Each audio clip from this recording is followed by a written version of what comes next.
The case of the Watts family. Shannon Razusek, 34, and her husband, Christopher, 33, have two daughters, Bella, 4, and Celeste, 3. Both are from North Carolina and met on Facebook. Initially, she did not accept her proposal. When Shannon faced difficulties in her life, Christopher supported her, and their relationship began to grow rapidly from that point. They relocated to Frederick, Colorado, where they got married on November 3, 2012, and decided to start a family despite facing challenges. At that time, Shannon was informed that she might not be able to have children due to her lupus diagnosis, an autoimmune disease. Nevertheless, Christopher reassured her of his unwavering support and encouraged her to accept his marriage proposal. Despite her health issues, Shannon joyfully became a mother and gave birth to two beloved daughters, whom she described as amazing and spirited. Shannon then discovered she was pregnant with a baby boy. This news filled her with excitement, knowing how Christopher had always dreamed of having a son. She was thrilled to fulfill his wish and expand their family, and her daughters were also excited about welcoming a new sibling. They even chose a name for the baby, Nico. Shannon was very active on social media, frequently posting updates about her life on Instagram. She shared videos about herself and her children, showcasing family moments and engaging with various online communities. To outsiders, it appeared that the family led a perfect life. Christopher worked for a large oil and natural gas company, while Shannon previously worked in human resources at a children's hospital. However, her husband's income was not sufficient to cover their living expenses and the mortgage on their large 5-bedroom home with a 3-car garage. As a result, they filed for bankruptcy in 2015 due to high mortgage payments, health insurance costs, and medical expenses. Soon after, Shannon started a new job at an online supplement company.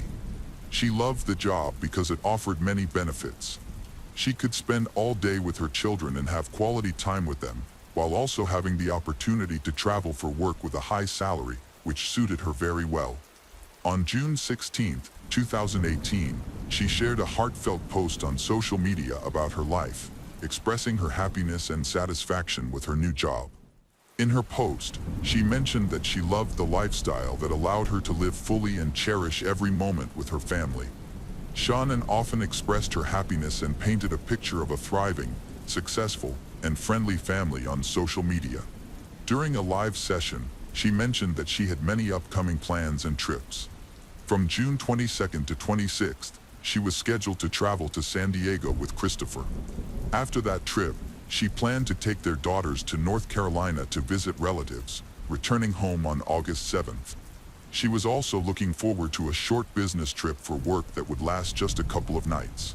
She shared her plans and cheerful posts on social media. After attending a seminar in Arizona, she returned home on August 13th, 2018. Her close friend, Nicola Toft Atkinson, picked her up from the airport and dropped her off around 2 a.m. This was the last time anyone saw Shannon alive.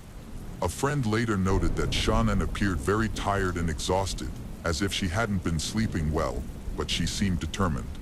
It looked like she was preparing for something at home, where her husband Christopher and their two daughters were waiting for her. On August 13th, Shannon had an appointment for a checkup regarding her third pregnancy, which was in its 15th week.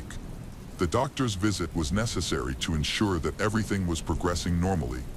However, when she failed to arrive for her 10 a.m. appointment and missed a business meeting, her friend Nicole became concerned.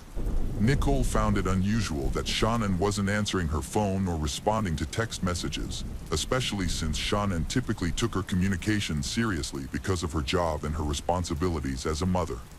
Worried about Shannon, Nicole tried to call her throughout the day. When that didn't work, Nicole decided to check on her at her house. Upon arriving, Nicole noticed her car in the driveway and knocked on the door, but no one responded. Next, Nicole called her husband, Christopher, who was at work, and then contacted the police. The police arrived at 1:40 p.m. and attempted to get a response by knocking on the door, but when that failed, the officer contacted Christopher and suggested he come to help check the house. When Christopher arrived, he entered the house with a police officer. They found Shannon's mobile phone on the sofa, between the pillows, while in the kitchen, her handbag, wallet, and keys were located. A suitcase filled with belongings was near the stairs. All of Shannon's personal items, including her daughter's medicine, were inside the house, indicating that she had not left. Her car was parked as usual, and the child seats were still in place. Only Shannon and her daughters, Bella and Celeste, were the ones missing. In missing persons investigations, authorities typically start by questioning the partner or spouse of the missing individual, asking if they have noticed anything unusual, have any information, when they last saw them, or if there was any conflict. This case followed the same protocol, and Christopher was asked such questions. He informed the police that Shannon returned home around 2 a.m., and during an emotional conversation, he told her he wanted a divorce. Both were upset and crying. Afterwards, he went to work. He never saw Shannon again.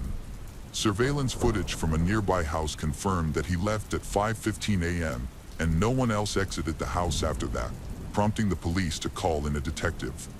Christopher informed the detective that the timeline of the incident began when Shannon returned home at 1:48 a.m. They had a conversation at 4 a.m., and he left for work at 5:15 a.m. Initially, he claimed that he and his wife had an emotional discussion upon her arrival, which was a minor inconsistency in his story. Over the next 2 days, Christopher gave several interviews to the media about the disappearance of his wife and children, trying to present himself as a genuinely worried father. He stated that his children were his life and that their smiles lit up his world, expressing his sorrow over their absence. That image, however, didn't last long. On August 15, 2018, Christopher was arrested on 3 counts of first-degree murder.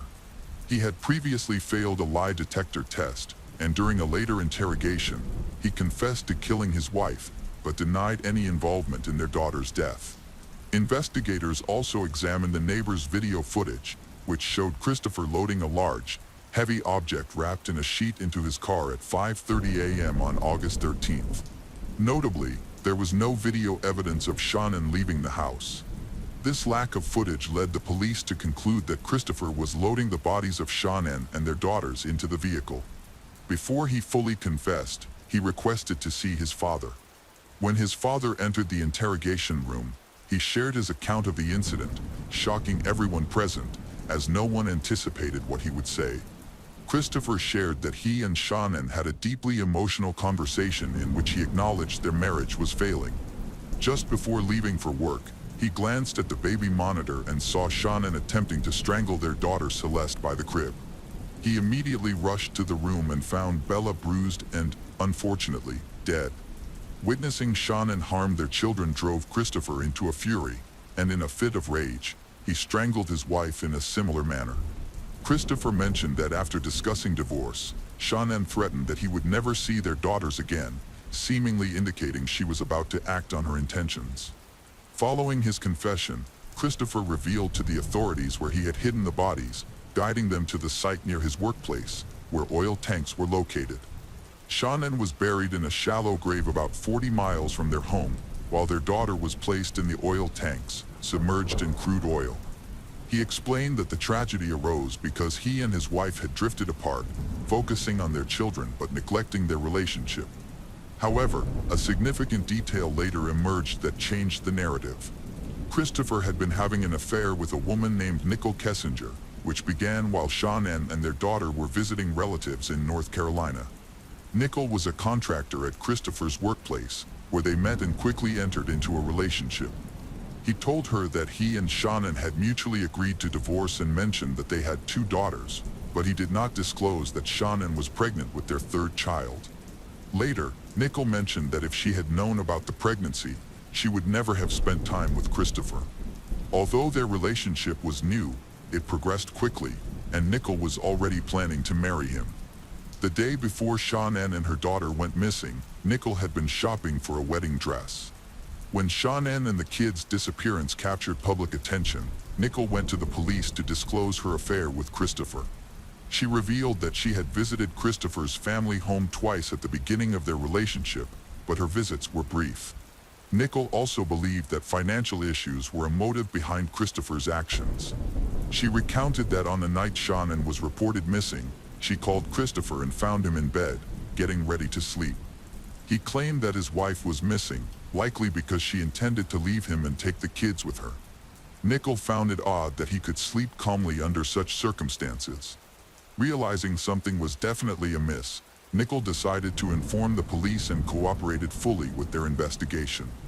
The authorities suspected Nickel's involvement in the murders, but they lacked evidence to support their claims. It later emerged that Christopher and Shannon had experienced disagreements and emotional distance in recent months, leading Shannon to take an extended vacation with their children to reflect and give her husband space to think. However, despite her cheerful social media posts, her messages to Christopher revealed that their relationship was strained. On August 5, 2018, Shannon wrote to Christopher that she was trying to give him space, but while he was working, he was living like a bachelor. She mentioned that she was at home with their third child, managing their two other kids every day, working, and trying to earn money. She said it was hard for him to even send a text saying that he loved her and missed her, and she kept checking her phone, hoping to hear from him. In her letter, she expressed her disbelief that it had been 8 years since they started dating and mentioned that they now had 3 kids. She indicated that they needed to talk. The letter conveyed her feelings of missing him and loving him, emphasizing the importance of working on their marriage. However, she also mentioned that if their feelings for each other didn't align, it would be necessary to discuss it. Shannon remarked that she couldn't understand how someone could fall out of love during the 5 weeks she had been away. Christopher stated that he loved Shannon and was with her not just for the children, but he struggled to understand his own feelings. Shannon later confided in a friend that their relationship had faced many challenges and that they had become incompatible, particularly because Christopher refused to attend couples counseling. During the investigation, prosecutors realized that Christopher desired a new romantic relationship and a fresh start, wanting to escape the burdens of family life and the tensions in his marriage. He was even looking for a new apartment with Nickel. After committing the crime, Christopher was not only focused on finding a new apartment but also hurriedly listed his house for sale. On August 21, 2018, Christopher was charged with 3 counts of first-degree murder, 2 counts related to the murder of a child under 12, 1 count of illegal termination of pregnancy, and 3 counts of abuse of a corpse. To avoid the death penalty, he pleaded guilty to all charges in 2018. On November 19, he was sentenced to 5 life terms without the possibility of parole, receiving an additional 48 years for illegal termination of pregnancy and 36 years for abuse of a corpse. 2 months after the verdict was announced, Christopher disclosed the truth about the incident. He explained that he had not loved Shannon for a long time but was afraid to leave her because he thought she would take their daughters. He met Nickel at work and was the first to approach her, claiming that he was already in the process of divorcing his wife and did not wear a wedding ring. During an argument, Christopher strangled Shannon in their bedroom. The autopsy indicated that she had suffered for a while, suggesting that she had tried to fight back. At that moment, their older daughter, Bella, walked in and asked what was happening. Christopher told her that her mother was sick and needed to rest. He then wrapped Shannon's body in a sheet and carried it to the car. When their daughter began to cry, scared and confused, Christopher lost control and strangled both of them, Celeste with her own blanket and Bella with his hands. He heard Bella's last words, "Dad, no," as she fought for her life. Christopher then disposed of the bodies by taking them to the oil site where he worked, burying Shannon and throwing his daughter's bodies into oil tanks.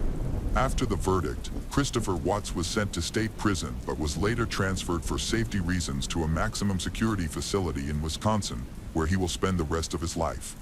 The judge who sentenced Christopher described the murders as some of the most inhumane and cruel acts that he had ever encountered in his career. Shannon's father labeled Christopher a heartless monster and expressed a wish that the souls of his daughters haunt Christopher at night. He emphasized that Christopher deserves to suffer. The case of Caroline Crouch. This case brings us to Glyconera, a coastal town near central Athens in Greece. C. Caroline Crouch's parents moved to Greece from England when she was 8 years old, and they lived there for all the following years.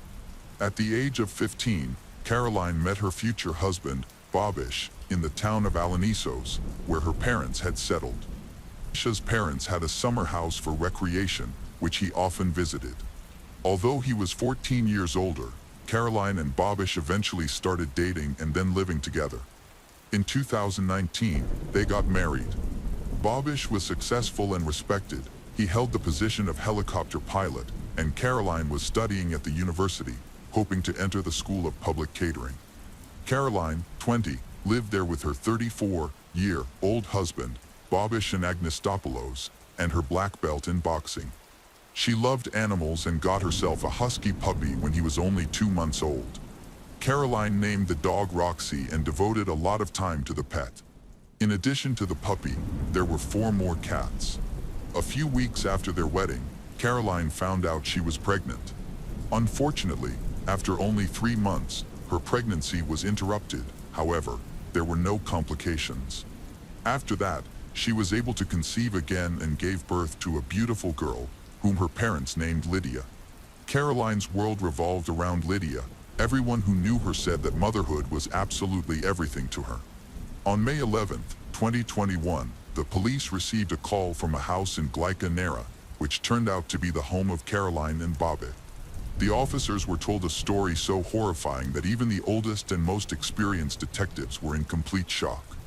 When the police arrived at the house in question, they were confronted with a horrific scene. Caroline was severely injured, and little Lydia was screaming and trying to wake her mother up. Tragically, Caroline was lying on the bed and was already dead. Her husband, Babish, was tied up and handcuffed, with his eyes taped shut. Babish told the police that a gang of robbers had broken into the house early in the morning while everyone was asleep. One of the gang members put a gun to little Lydia's head and demanded to know where the hidden money was. Babish indicated where the money was and begged them not to hurt the child. Caroline, who practiced boxing, tried to resist, but several people immediately immobilized her. The leader of the gang personally strangled her, taking all the cash and jewelry. The bandits left, having tied up Babish and taped his mouth and eyes. As a result, he lost consciousness. When Babish came to his senses, he managed to find a phone through a small gap in the tape over his eyes using his nose. He dialed the last number in the call log, which was a neighbor's number.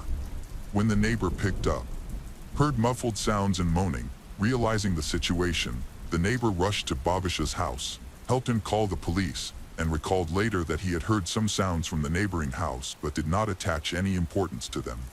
When the police began to inspect the house, they established that more than £10,000 in cash had been stolen, as well as jewelry worth £20,000. Babish said the family had recently bought a plot of land and had to pay some workers. He also suggested that someone had warned the gang, or that someone within the gang must have known about the family's financial situation in advance. The brutal nature of the crime sent shockwaves throughout Greece and soon spread around the world. The police were equally horrified and commented on how rare such crimes were in their country. The public was outraged and panicked, extending a helping hand to offer support to Babish and his family. Although there were cameras and video surveillance around the family's house, there was little usable footage, as the cameras were not working or had not been turned on during the robbery and subsequent murder. Footage from an outdoor camera captured a car driving by around the time of the robbery, but the high fence obstructed the view of the make or license plate. Unfortunately, DNA collected from beneath Caroline's fingernails was inconclusive, and there were no witnesses. The only accounts came from the neighbor and Babish himself. This story spread through the media like wildfire, and soon the world was waiting to see who would be arrested for this terrible crime. Government officials announced a €300,000 reward 3 days after Caroline's death for information about the massacre. All shops, bars, and restaurants on the island of Alanisos closed in solidarity, as 2,000 residents mourned a woman they had accepted as their own and felt deeply insulted by the crime. During the investigation, Babish was offered to take a test to determine what language the bandits used when they communicated with him. He was able to identify it as Albanian, but this was not certain. After reviewing 150 photographs, Babish managed to narrow down the list of suspects to 10 people. There was an Albanian gang that had been involved in very brutal robberies, subjecting victims to torture and beatings, with similar cases occurring 6 months prior. The police intensified their efforts to find anyone connected to the gang, utilizing their findings and knowledge, as well as Babish's list of 10 suspects. They came across one specific person described by Babish as a broad-shouldered man, approximately 165 centimeters tall, with short blonde hair, a known brutal abuse with a history of hating women. The police began investigating potential connections between this individual and another suspect who had robbed the home of a pilot instructor in Babish's squad 3 years ago. Additionally, the police had another suspect named Yanis, who was also reported to be working with the gang. Soon after the funeral, a resident of Georgia attracted the attention of the authorities due to possessing a fake passport. After DNA samples were taken from him, it turned out he was involved in a home invasion, but it occurred at a different location and happened 4 days before the attack on Caroline's home. Both cases were later scrutinized. Significant differences led to the Georgian resident being eliminated as a suspect when nothing linked him to Caroline's apartment. At the same time, experts expressed concern, noting that as time went on, there was less hope of finding the culprit.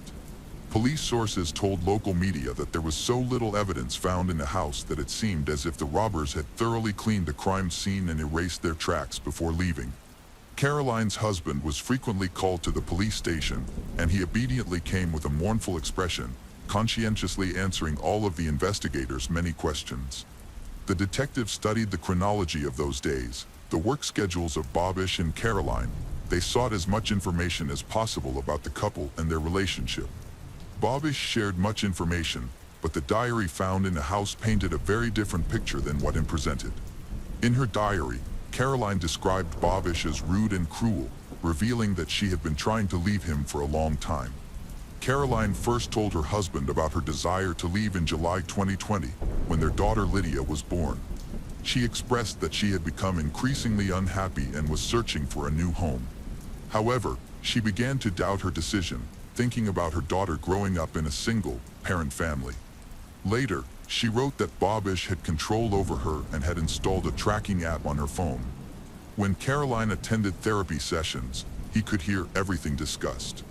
The couple's family consultant, Elaine, learned from Caroline that she was looking for an apartment in central Athens for herself and Lydia, near the culinary school she dreamed of attending. Despite often visiting a family psychologist with her husband's knowledge, one day, out of the blue, Caroline received a text from Elaine asking her to stop their sessions. She believes this is from the effects of Babish. According to entries in Caroline's diary, tensions were high, and the situation escalated quickly. One entry stated, "Today my baby turned 1 month old. It was also the day I told myself I wanted to leave. I feel terrible." Another entry read, "I am thinking of leaving for my sister, but I know that I can't leave my baby. This life hurts me."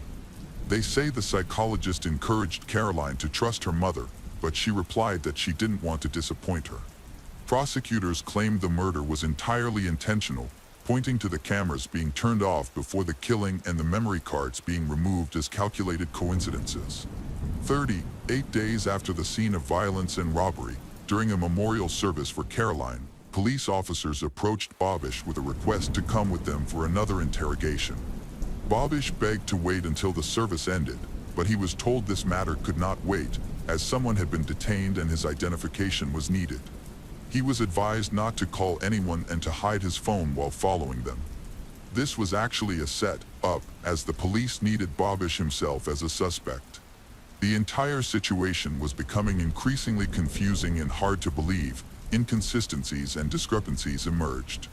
Based on Caroline's diary entries and Babish's story, the police realized they needed to focus on him rather than looking for a gang.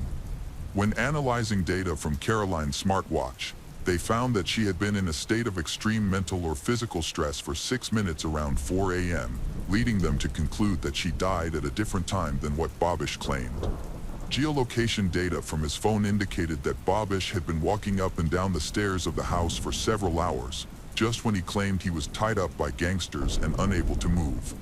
After 8 hours of intense questioning and reviewing all the evidence the police had gathered, Babish finally broke down. He played the part for weeks, But now the police assert that the gang attack story was a lie and that he himself killed his wife because she threatened to leave him, then staged the crime scene. An examination of some evidence and digital data has provided clues. If the police are correct, then this crime comes down to the actions of one cruel husband. Bobish admitted that the robbery was staged. The acts committed against Caroline and her beloved dog were horrific. The police noted that when they arrived at the crime scene on May 11th, they already had suspicions about Bobish but lacked sufficient evidence.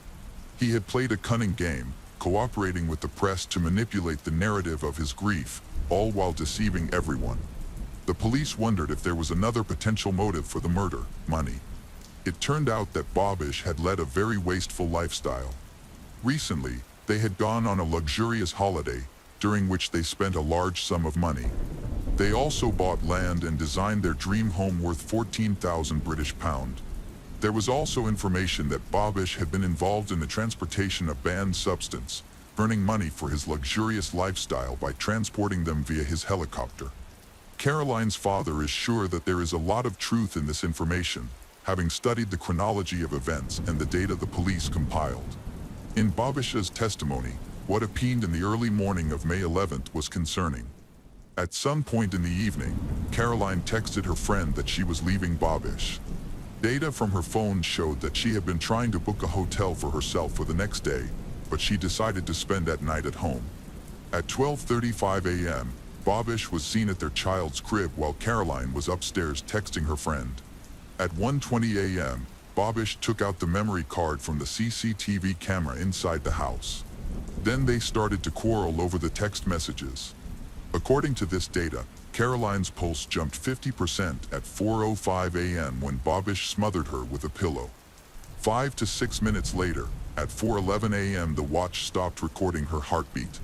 He placed their young daughter next to her dead mother on the bed in an attempt to create a convincing and shocking crime scene.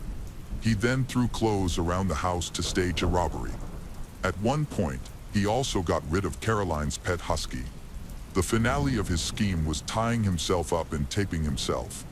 Just 2 hours later, at 6 a.m., Bobish called to report a fake robbery.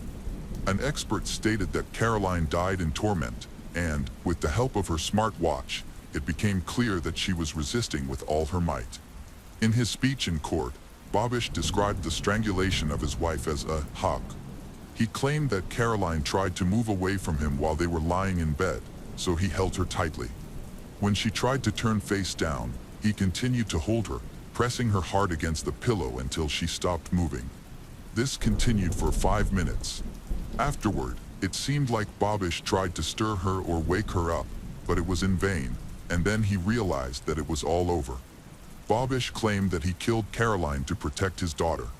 According to him, his wife was cruel, verbally abusive towards both him and Lydia, and he acted in the heat of the moment.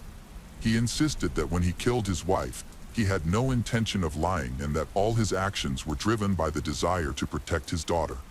This statement was considered very unfair and offensive to those who knew Caroline. Lydia was her life. Caroline idolized her child and would never have allowed harm to come to her baby. Bobish Anagnostopoulos was charged with 2 serious crimes. First, murder in a completely calm mental state, and second, cruelty to animals. Additionally, he was accused of repeatedly giving false testimony, thus misleading the investigation. Although his lawyers worked to defend him and argued that the murder was committed under the influence of emotions, this should not affect the fair verdict of the court.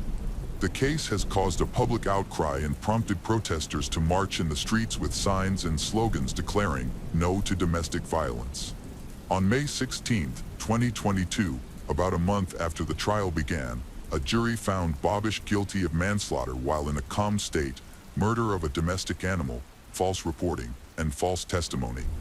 He was sentenced to life in prison and an additional 10 years for the execution of a domestic dog, as well as a fine of €21,000. Additionally, Bobish received another year and 6 months for misleading the authorities. Caroline's parents wanted to erase all mention of Bobish from their memory in any way they could. They began by removing the word "wife" from the tombstone on Caroline's grave. It now reads, "Mother and Daughter, Caroline Crouch." They were also granted full custody of baby Lydia, while Babish's parents were denied custody but allowed to visit their granddaughter 5 times a month. Despite everything, Babish and Caroline's parents maintain a good relationship and work to ensure Lydia has a happy life. The Caroline Crouch case is not only a family tragedy but also a heartbreaking reminder of the reality of domestic violence hidden behind a perfect facade. More than a year after Caroline's tragic death on May 11, 2021, the sentence handed down to Babish and Agnostopoulos has closed a painful chapter, bringing some measure of justice to her and her family, although it cannot erase the suffering they have endured. The life sentence and additional penalties not only punish Babish's cruel actions but also send a strong message that such crimes will not be tolerated, regardless of how skillfully the perpetrators attempt to cover them up. For the Greek community and the world, this case has evoked deep sympathy and sparked a movement against domestic violence, urging people to reconsider the potential dangers in their own homes. The case of Carolyn Watson. If kidnapping is not about satisfying the criminal's painful desires, then most often, the attackers seek money. But it is not always that simple. Some frightening actions have a much more mundane nature. Budgery, in Australia, does not seem like a place where something terrifying could happen. It is a rural and remote area with a population of fewer than 200 people. Located in the peaceful region of Victoria, it is not even marked on all maps. The local community consists of only a few dozen families, and everyone knows each other well. However, this calm and measured pace did not prevent criminal stories from surfacing. The media began to write about the quiet and prosperous life in Budgery, which changed in 2008 due to an event that made the entire continent shudder. A man named Julian Buchwald, 25, lived there. His family owns a large piece of land in the area. Julian had a girlfriend, 17-year-old Carolyn Watson, who lived in a neighboring town. They had been dating for about 2 years. Even in his younger years, Julian loved to explore the surroundings, especially his plot of land, to satisfy his natural curiosity. The difficult terrain, combined with the abundance of vegetation, offered plenty of opportunities for imagination and exploration. Both Julian and Carolyn continued to live with their parents. Despite dating for 2 years, they were very serious about their relationship. They often discussed the prospects of marriage. Being deeply religious individuals, just like their families, they even visited the local pastor of the church to declare their desire to marry during a Sunday service, where they had first met. Faith played a significant role in their lives. On the morning of March 4, 2008, Julian picked up Carolyn from her home for a picnic. She lived in the neighboring town of Churchill, which was a bit larger, with about 5,000 people. It was located about 20 minutes away by car from Budgery.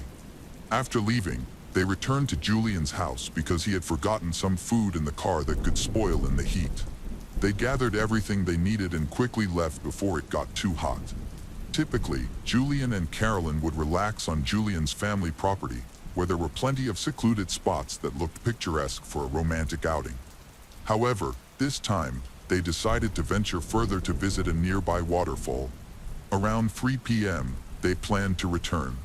Most of the journey went smoothly, but just before reaching the waterfall, Julian suddenly became alarmed. He noticed the carcass of an animal on the side of the road, so he slowed down and stopped at a safe distance around a small bend. He told Carolyn that he wanted to get out to check, as he thought the animal might still be alive and he could help it. This curiosity wasn't unusual for him. Carolyn had gotten used to these quirks and decided to wait for him inside the SUV while following his movements in the rearview mirror. At some point, Carolyn became distracted. When she looked back again, she no longer saw Julian. She assumed he had gone behind a hill or a turn, which is why she was out of view. But after some time, Julian still hadn't returned, and this began to worry her. He always came back quickly. Realizing they were far from the city and in the wilderness, Carolyn was afraid to get out of the car. Her boyfriend's absence increasingly troubled her.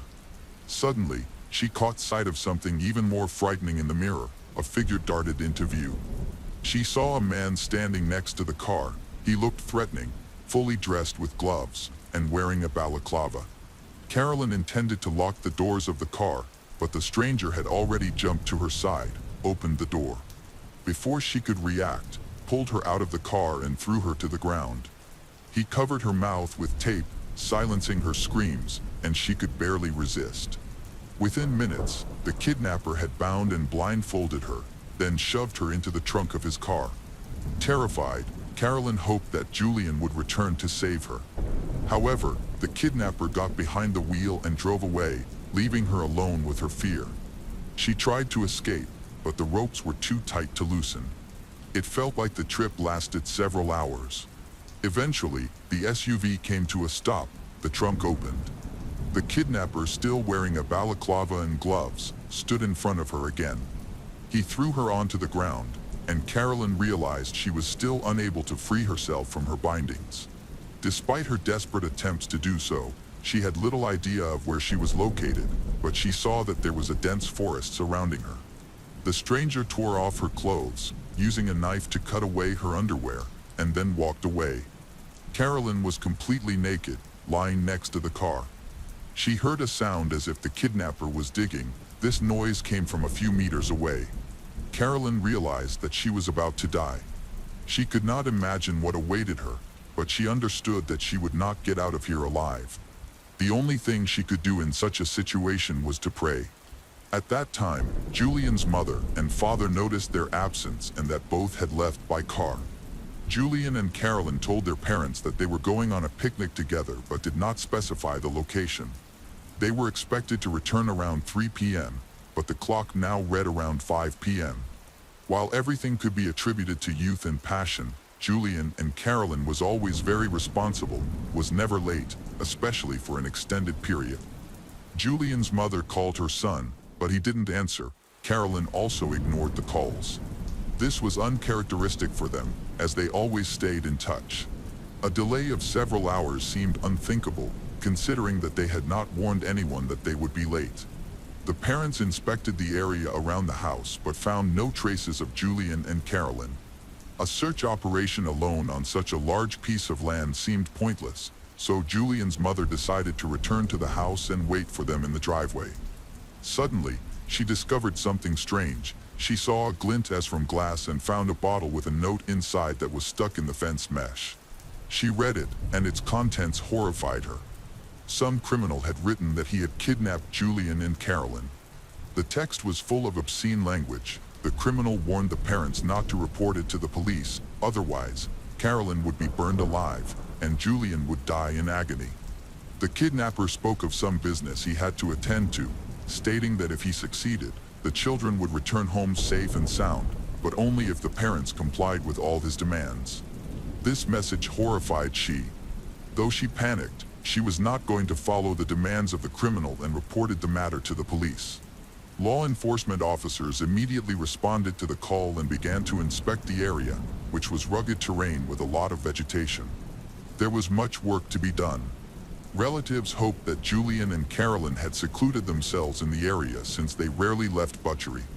The family's situation worsened when Julian's relatives found out that both Julian's and Carolyn's families had received ominous notes. The families of Julian and Carolyn and the detectives met to discuss what had happened. Carolyn's father found a similar bottle on the porch of their house, which contained a message insisting that they not contact the police, also threatening to kill Julian and Carolyn. Even worse, he promised to deal with the entire family if his demands were violated.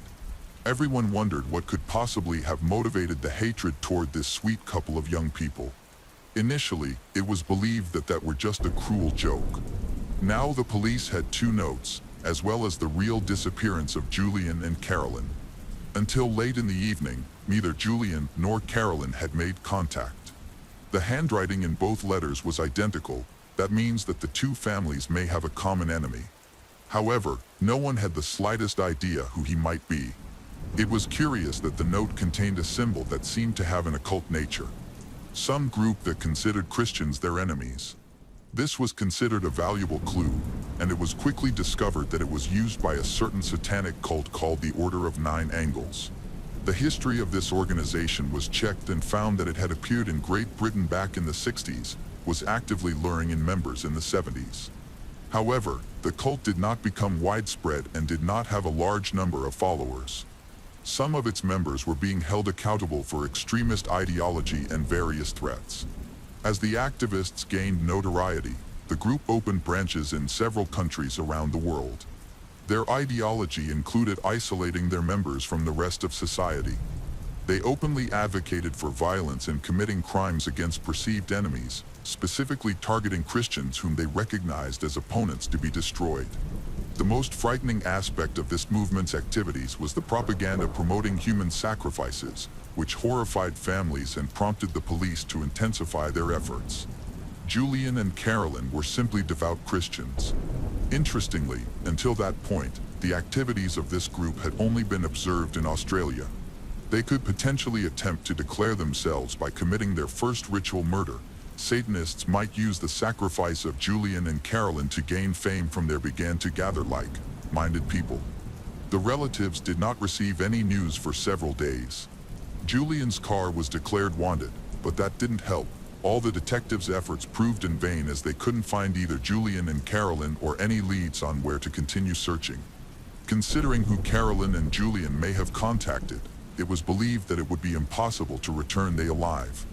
The relatives knew that they had packed only a small amount of food meant to last a few hours. They had no worn clothes and no equipment. They did not have tents to survive the temperature fluctuations that occur in Australia during the day and night. There were also concerns about dangerous areas where Julian and Carolyn could fall victim to predators. The scorching heat and hunger posed significant threats. Even if they escaped from their kidnappers, encounters with wild or poisonous animals could be deadly. The rescue operation transitioned to a recovery effort, but this, too, yielded no results. 6 days passed during which the families of Julian and Carolyn did not find any peace. Suddenly, a message arrived: Julian and Carolyn had been found. What was most astonishing was that both were relatively safe. They had simply emerged onto the roadway near the Alpine National Park. A passing farmer stopped to help and immediately reported their situation to the police. It was not surprising that law enforcement officers were unable to find any trace of the individuals Julian and Carolyn. The national park was several hundred kilometers from where they lived, requiring about a 6-hour drive by car. Julian sustained serious injuries. While making their way through the desert, he suffered sunburn, cuts from thorny bushes, blisters, and bruises all over his body. Nonetheless, aside from the extreme stress of their ordeal, they were otherwise fine. Detectives met with Julian and Carolyn to gather information and prevent potentially dangerous criminals from operating in the area. They first communicated with Carolyn, who detailed the horrific trials she endured after being kidnapped. She described being undressed, thrown to the ground, where she lay and prayed just a few meters away from her kidnapper, who was digging in the earth. She was certain that this was her grave. This agonizing wait continued interminably until the sounds of digging stopped. Carolyn heard footsteps moving away, and everything went silent. Realizing that the criminal had abandoned her, she knew she could not remain passive. Quickly, she attempted to free herself from her ropes, but they did not yield. Her hands hurt as she rubbed them until they bled. Suddenly, she heard Julian's voice calling her name as he crawled closer. He managed to rip off her blindfold and the duct tape from her mouth. Julian, also tied up and without clothes, had managed to free his hands. This allowed Julian to finally escape and then free Carolyn. However, the danger was not over. The kidnapper could return at any moment. There was no car, but the abandoned backpack and scattered contents of the trunk remained. They found supplies that they had taken with them for a picnic, gathered everything, and fled into the thicket. They wanted to get as far away from that place as possible to plan their next steps. Along the way, Julian recounted his story. He approached an animal lying on the side of the road to examine the body, but as he leaned over, he heard footsteps approaching quickly from behind. He didn't have time to react before he was attacked. He was struck on the back of the head hard enough to lose consciousness. According to Julian, when he awoke a few hours later, he immediately began calling out for Carolyn. The criminal was no longer nearby, having escaped in an SUV. Over the next few days, they desperately tried to reach the road, making their way through thick bushes. They risked encountering wild animals. Even the slightest bite from an Australian poisonous spider or snake could be fatal. Their supplies were very limited since they had packed only a small amount of food for their picnic, specifically. During the day, Julian and Carolyn suffered from the suffocating heat, risking sunstroke. At night, they struggled to stay warm, sharing a single sleeping bag. The situation was compounded by the fear that the kidnapper could pursue them and find them at any moment. Both Julian and Carolyn were completely unaware of why this had happened to them. The situation worsened when, a few days later, they unwittingly returned to the same place where they had been held hostage.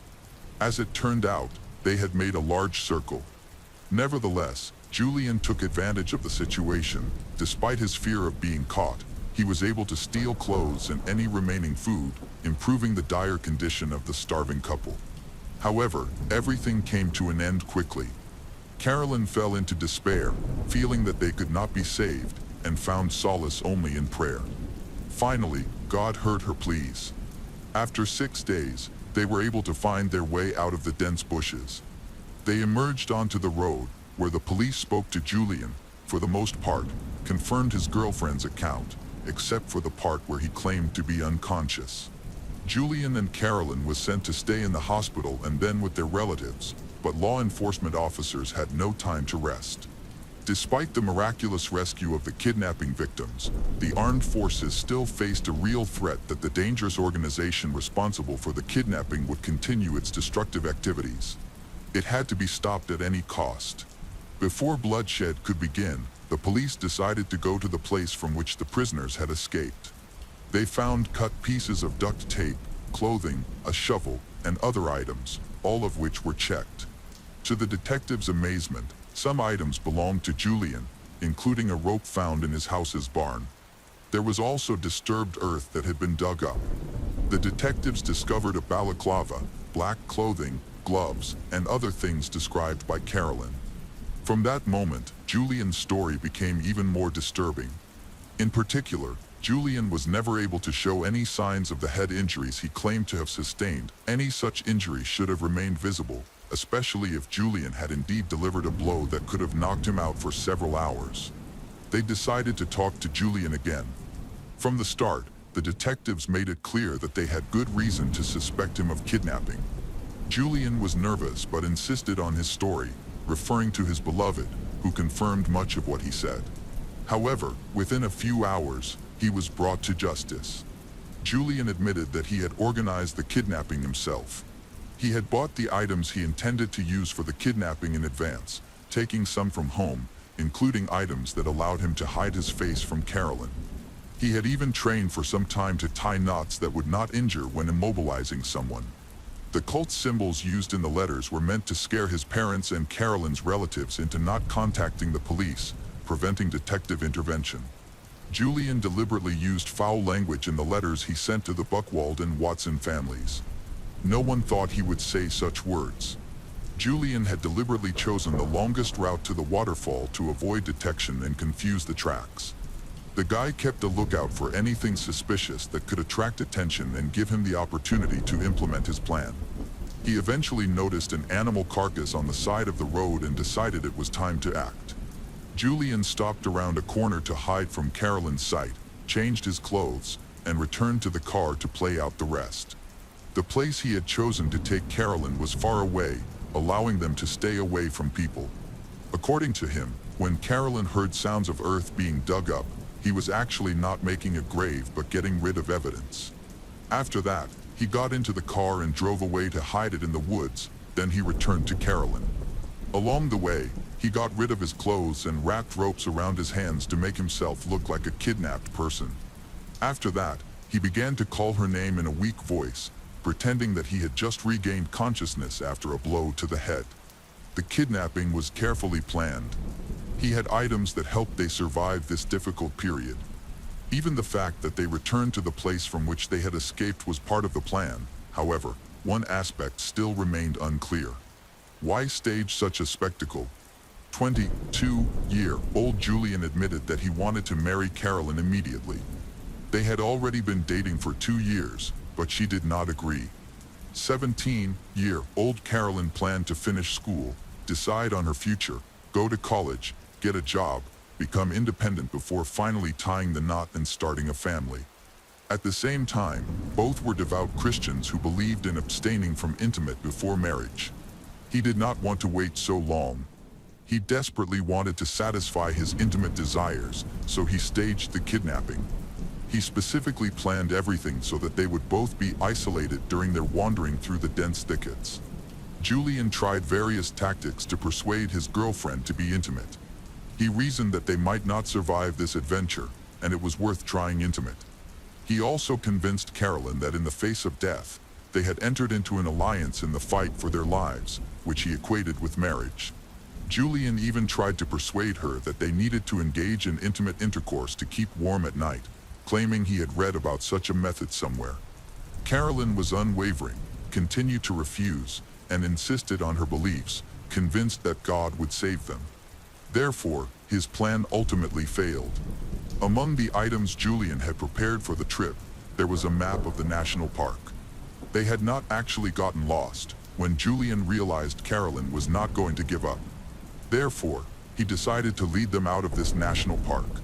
After Julian's confession, he was slapped by Carolyn, charged with kidnapping and perjury. The trial was scheduled for August 2009. Julian was not held in jail after the trial because his wealthy family posted bail. Julian took advantage of the situation and made another attempt to escape punishment. In September 2009, he obtained an Indian passport, boarded a plane, and flew to China. The document was obviously fake but of sufficient quality to fool Australian security services. Julian dyed his hair black and spent a long time sunbathing to darken his skin as much as possible, even though he was fair-skinned and required many tanning sessions. Although he managed to fly out of Australia, the Indian security services were more vigilant and refused to let him enter the country. Julian was arrested in Singapore. It was assumed that India was only the first stop on his journey and that Germany was intended to be his final destination. After that, he received a sentence of 7 years and 3 months for kidnapping, as well as an additional 6 months for escaping. He tried to challenge the court's decision, arguing that it was too harsh, but could not contest the fact that the kidnapping in this incident was a significant issue. In another unexpected turn of events, it was revealed that Julian was originally from Germany. His family had moved to Australia at an early age. In 2014, the Immigration Service considered the possibility of canceling his visa. Julian tried to resist this decision but failed. In 2016, he was deported to Germany, ending up in a country where he did not know the language at all. There were no relatives or acquaintances with whom he could start anew. His further fate is not reliably known, and there is no information about whether he went to prison. According to some sources, Julian's situation has worsened. On the other hand, Carolyn could not come to her senses for a long time after such a betrayal. It was difficult for her to learn to trust people, especially men. What happened in her life afterward is unknown. The case of Gemma Mitchell. In June 2021, a devout Christian, Mi Kun Chom, also known as Deborah, disappeared without a trace. Her friends had no idea what to do in this situation, as it was extremely out of character for her, especially since Deborah was vulnerable, a weak woman who could not stand up for herself. Just when the investigation began to gain momentum, a heartbreaking discovery was made. A long series of CCTV footage led the authorities to a cold-blooded killer. This crime story happened quite recently in the UK and tells the story of one of the first women whose sentencing was broadcast live on television. All happened in northwest London, where 67-year-old Deborah lived in her home. She was born and raised in Kuala Lumpur, Malaysia, but later moved to the Wembley area of the UK in 2004. She lived alone and shared her two-story house with a tenant. Deborah was a parishioner of the Emmanuel Church Center, located about 6 miles from her home. Being a pious woman, she regularly attended church services. Neighbors described Deborah as a cheerful, active, but slightly eccentric older woman who regularly visited her neighbors' houses for tea and company. As Deborah was a believer and a frequent churchgoer, she met many people over the years, which helped her fit in and become part of her local Wembley community. However, not all was well in her life. Unfortunately, Deborah suffered from several mental health issues, was diagnosed with paranoid schizophrenia and acute stress. Fortunately, Deborah had a few people she could rely on, and one of the women she became close to was a 38-year-old named Gemma Mitchell. Gemma previously lived in Australia for 7 years. She was an osteopath who decided to return to the UK in 2015. Her mother and sister lived in Brent, North Wembley, and Gemma stayed with them. Her family was relatively well off. She received a good education and then went to King's College London, where she earned a degree in humanities that included a course in experimental anatomy. During her studies, Gemma proved to be an outstanding medical student and received awards for her knowledge of the human body. Her mother worked for the British Foreign Office, and the family's property in London was valued at approximately $5 million. Unfortunately, the family had recently fallen on hard times. The house was abandoned and in urgent need of repair. Gemma presented herself as a pious person, which was similar to Deborah. They met at the church in August 2020. Unfortunately, Gemma was unable to work as an osteopath in the UK due to the discrepancy between Australian and British practices and found herself essentially without a job. However, to bring Deborah closer, Gemma offered her services as a spiritual healer to help Deborah cope with her mental disorders. It is clear that this could not in any way address Deborah's current problems, as her schizophrenia persisted. By the spring of 2021, she was prescribed stronger medications. The people around her began to notice that Deborah had become more vulnerable and prone to strange behavior. In recent months, she had developed an obsession with Prince Charles and Boris Johnson. It's quite a sad story. Deborah believed that she had a parasocial relationship with Prince Charles and she could talk to him through a video on YouTube. She often set the table for the Prince and Boris Johnson as if they were going to show up at her house at any moment. After sending them several strange letters, she received a referral for psychiatric treatment. After Deborah was admitted to a medical facility for 2 weeks, she was prescribed a new course of medications. Although she did not want to take them, her friends persuaded her to go back. After that, for the most part, Deborah's life returned to normal. Her friends rejoiced with her and looked forward to the summer. However, on June 11, 2021, she suddenly disappeared. On that day, Deborah's lodger began to worry when he could not find her or contact her. Given the current state of her mental health, he knew it would be wise to immediately report this to the authorities. The tenant had seen Deborah the day before, so she could not have been gone for very long. CCTV footage recently confirmed this. The footage showed Deborah walking along Chaplin Road accompanied by her lodger. It is worth noting that Deborah did not walk very well, so if she was on the run, it would have been difficult for her to manage without transportation. As the days passed, it became increasingly obvious that something unusual had happened to Deborah. She had never disappeared like that before. Given her mental health and physical problems, this painted a worrying picture for the authorities. But despite Deborah's silence, some news about her emerged. Gemma informed Deborah's tenant that Deborah had decided to return home to Malaysia to spend time with her family. According to Gemma, Deborah had decided to return home for a year to clear her head. This raised doubts among police officers.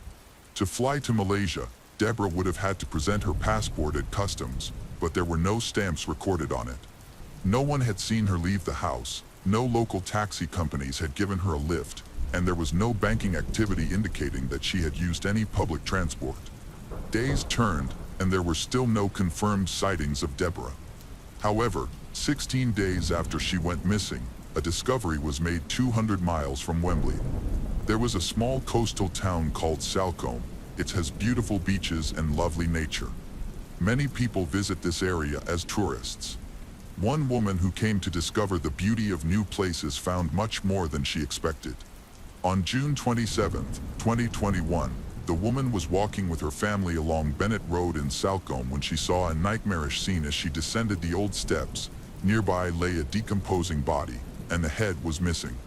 The authorities were immediately called, and upon their arrival, forensic experts found that the body had been dumped along with a church business card and excerpts from the Bible. They soon became known that the body belonged to Mikun Chom. Due to the state of decomposition, an autopsy was unable to determine her exact cause of death.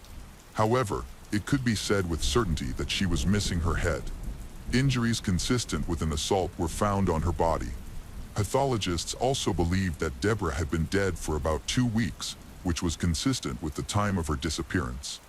With the case now classified as a murder, investigators stepped up their efforts to find Deborah's killer, and surprisingly, it didn't take them long to find a potential suspect.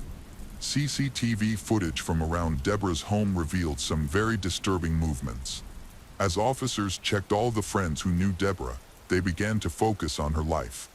Deborah would periodically hold seances in her garden, and Gemma was often with her. Friends reported that Deborah repeatedly mentioned that Gemma and Jesus healed her. These two women had previously been friends, but at least a week before Deborah disappeared, they may have quarreled over money. This theory was taken into consideration by the officers. Working in the field of osteopathy in Australia, Gemma stated on her professional website that she focused on the genetics of anatomy and the dissection of human cadavers. However, after she returned to England in 2015, she was no longer able to continue her professional life as a result of her circumstances. Gemma worked nowhere else, although she lived with her mother in their old family home in Brent. According to eyewitnesses, the rooms were filled with broken furniture and rubbish. Some rooms were impossible to enter. There were boxes and suitcases, freezers full of food, old mattresses, and building materials everywhere. The kitchen was described as very dirty, with various remains of rotting food on the stove and torn food packaging. The second floor of the house was under renovation. The walls and ceilings were unfinished. There was no roof. The bathroom was stained and in very poor condition. Overall, the whole house looked terrible. Maybe this house was the cause of the conflict between Deborah and Gemma. According to the collected messages, to renovate Gemma's family home, Deborah was asked to give her 200,000 British pound, and Deborah promised her this. However, after a while, Deborah advised Gemma to sell the house and enjoy the money because life is too short. In a subsequent message, Deborah told Gemma that further repairs and construction would cost a lot of money, which Deborah had nothing for. And from that moment on, the relationship between them deteriorated. Over the next few days, Gemma became more and more persistent and aggressive towards Deborah. On June 8, 2021, Deborah finally got tired of listening to Gemma's complaints and sent her an SMS in which she wrote, "Until you resolve the issue with the house, I do not want you to come to me. I am experiencing stress from your presence." Just 3 days after this, Deborah disappeared. Fortunately, many surveillance cameras filled in all the gaps and allowed law enforcement to create a clear picture of what happened. At 6:15 a.m. on June 11th, Gemma was seen leaving her abandoned house with a large travel suitcase and a backpack on her shoulders. At that time, she was wearing a hat. By 6:40 a.m., Gemma had already changed her clothes, covered her face with a mask, and put her backpack inside the suitcase. In this CCTV footage, Gemma can be seen moving towards Deborah's house. At 7:56 a.m., she took off her hat. However, she could still be seen with the suitcase and mask on her face. Presumably, Deborah was tragically killed in the next 4 hours, because at 12:05 p.m., Gemma was again caught on CCTV, this time carrying 2 suitcases. They both seemed quite heavy as she struggled to carry them. The smaller suitcase most likely contained personal belongings and Deborah's financial documents, which Gemma needed for her further actions, as she intended to use them to create a will. Then, she called a taxi to take her with the 2 suitcases to the right address, but Gemma had to wait for the car for 40 minutes. It was only at 4:15 p.m. that she returned home with a large blue suitcase. Later that evening, Gemma went to a hospital located in the center of town for treatment of a broken finger. She told the doctors that she accidentally pinched her finger in a door. In the following days, in an attempt to cover up the crime, Gemma sent several fraudulent emails to a missing persons charity, and she sent a message to Deborah's tenant to say that the lady of the house had gone to Malaysia to visit relatives. Now, let's fast forward a few days and see that Gemma is on the move again. On June 26th at 8:05 a.m., A CCTV camera across the road from her house recorded Gemma booting up as she had rented a car from a car rental company the night before. On the way to Salcombe, she stopped at a gas station, where a surveillance camera captured her entering the store. After this, Gemma drove another 200 miles southwest to a coastal town. She parked her car near Bennett Road at about 9:12 p.m., where she found a secluded spot to dump the body. She was seen leaving the area 41 minutes later by the same camera. Now, despite being caught on several surveillance cameras, Gemma thought her plan had worked out well. However, there was one part of her carefully thought out scheme that even she couldn't predict. On the way back to London, her rental car had a ruptured inner tube, so Gemma had to stop at a service station and call a repairman to change the tire. This man still remembers his strange encounter with her. She seemed confused and bewildered, insisted that he not climb into the trunk of her car, not to mention putting a tire in there. Additionally, she wanted to keep the old flat tire. The repairman also noted that the car had a strange, heavy, and musty smell, as if someone had been sleeping in it without any ventilation. Unfortunately, he didn't know this at the time, but the car smelled of death when he had her tire fixed. Gemma returned home, where she returned the Volvo and threw the blue suitcase on the roof of a barn belonging to one of the neighbors. The very next day, Deborah's decapitated body was found. The authorities would need another 5 days to find her head. All these clues naturally pointed to Gemma, and the authorities decided to pay a small visit to her 15 minutes before midnight, taking her into custody. Gemma was immediately handcuffed, and the police began to search the house, looking for evidence that could link Gemma to Deborah's murder. As a result, Deborah's personal belongings and financial documents were found, as well as a fake will from Deborah that had been created on a computer. In this will, Gemma named herself and her mother as the beneficiaries of Deborah's entire estate, which was valued at the time at approximately 700,000 British pound. Gemma's first official interrogation was held 2 days later and was filled with a whole host of evidence, questions that Gemma did not answer. There are a great many surveillance cameras in modern London, and the fact that Gemma thought her journey with a heavy suitcase containing Deborah's body would go unnoticed did not work. Apparently, Gemma became more open during the interrogation and realized that she had no hope of justifying herself. Thus, during the first and subsequent interrogations, she remained silent, refusing to provide her version of events. Despite her refusal to cooperate with the investigation, the trial of Gemma Mitchell began a year later. On October 11, 2022, Gemma Mitchell not only denied killing Deborah but also refused to testify in her own defense. Her defense team claimed that there was no evidence to support the assertion that Deborah's body had been kept in the suitcase and that no evidence of a struggle was found in Deborah's house. Additionally, no weapon was discovered that could have separated the head from the body. But still, the motive for this crime was alleged to be money. The prosecution claimed that Gemma killed Deborah in order to forge a will and obtain money for home repairs. A notable level of heartlessness was revealed when it was noted that in the period between the murder and her trip with Deborah's body in the suitcase to Salcombe, Gemma went on a date with someone she had met on the internet at the London Zoo. It is worth noting once again that Gemma graduated with a first-class honors degree in the humanities, including a course in experimental anatomy, meaning she had the skills to remove a head from a body, although it is unclear why she did this.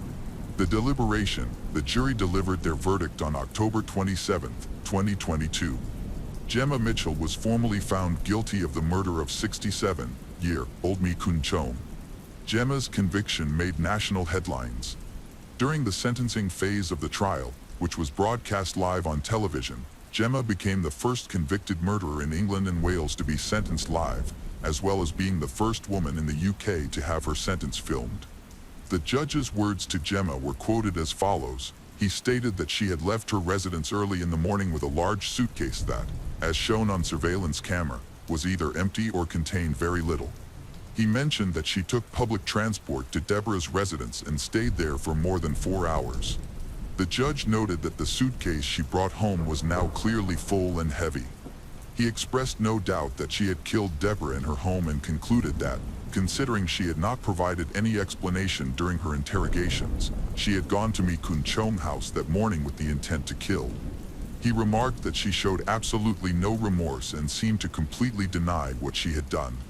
With the irrefutable evidence against her, the judge announced that Gemma Mitchell was sentenced to life in prison with a minimum term of 34 years, which meant that Gemma would not be eligible for parole until July 10, 2055. During Gemma's trial, a statement from Deborah's sister, who lived in Malaysia, was read to the court. In this statement, the sister wrote, "They still don't understand how she died. This secret will haunt she forever." Gemma never accepted responsibility for Deborah's murder, leaving many questions unanswered.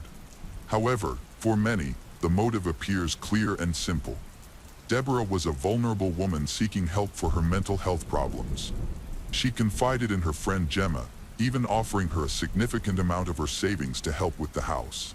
But Gemma's actions constituted a vile and disgusting crime.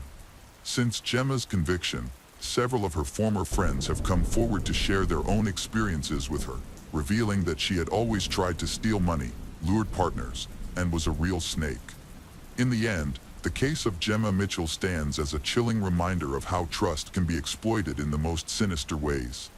What began as a friendship rooted in shared faith and mutual support spiraled into a calculated act of betrayal, driven by greed and desperation. Deborah's tragic fate not only shattered the lives of those who knew her, but also left an indelible mark on the UK's legal history, with Gemma's sentencing etched into public memory through its unprecedented live broadcast. As Gemma serves her life sentence, the unanswered questions surrounding Deborah's final moments linger, a haunting echo of a crime that stripped away a vulnerable woman's life and exposed the dark depths of human nature. The case of Jennifer Corbin. Jennifer Corbin, a 33-year-old woman, was married to Barton Corbin, a well-known 40-year-old dentist in Beaufort, Georgia. They have been together for 7 years and live in a beautiful house in an upscale neighborhood. They had 2 sons, Dylan and Dalton, aged 5 and 7. From the outside, the Corbins appeared to have an ideal life, a large house, happy family photos, and a stable family dynamic. Barton was regarded as a model father, while Jennifer was deeply devoted to motherhood. Despite their outward appearances, tensions between Jennifer and Barton had been growing. Jennifer, who had been a free-spirited woman in her younger years, transformed into a dedicated wife and mother after getting married and having her first child. She was known for her warm personality and her ease in building relationships with people from all backgrounds and age groups. Her sociable nature led her to volunteer at her church, where she worked in the Sunday school program for children. When Jennifer and Barton first met, her family warmly welcomed him, quickly treating him as one of their own. He often joined them on trips and spent most weekends with them. Barton was seen as intelligent and charismatic, easily winning over those around him. However, over time, the marriage began to falter. Jennifer eventually realized that continuing the relationship was no longer possible. Despite her repeated efforts to repair the marriage, she came to terms with its failure and began preparing for a divorce. Everything changed for the Corbin family on the morning of December 4, 2004. Their eldest son, Dalton, woke up to find the house unusually quiet.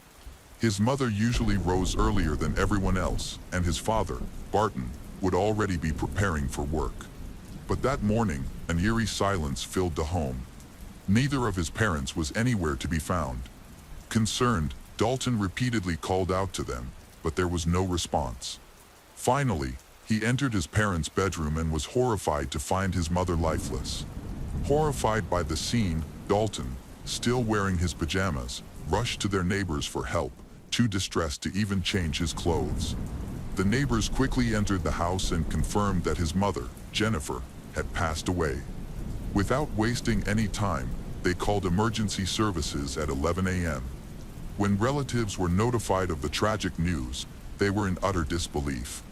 Nobody could have ever imagined such a terrible incident, especially since Jennifer had always been viewed as a strong and devoted mother.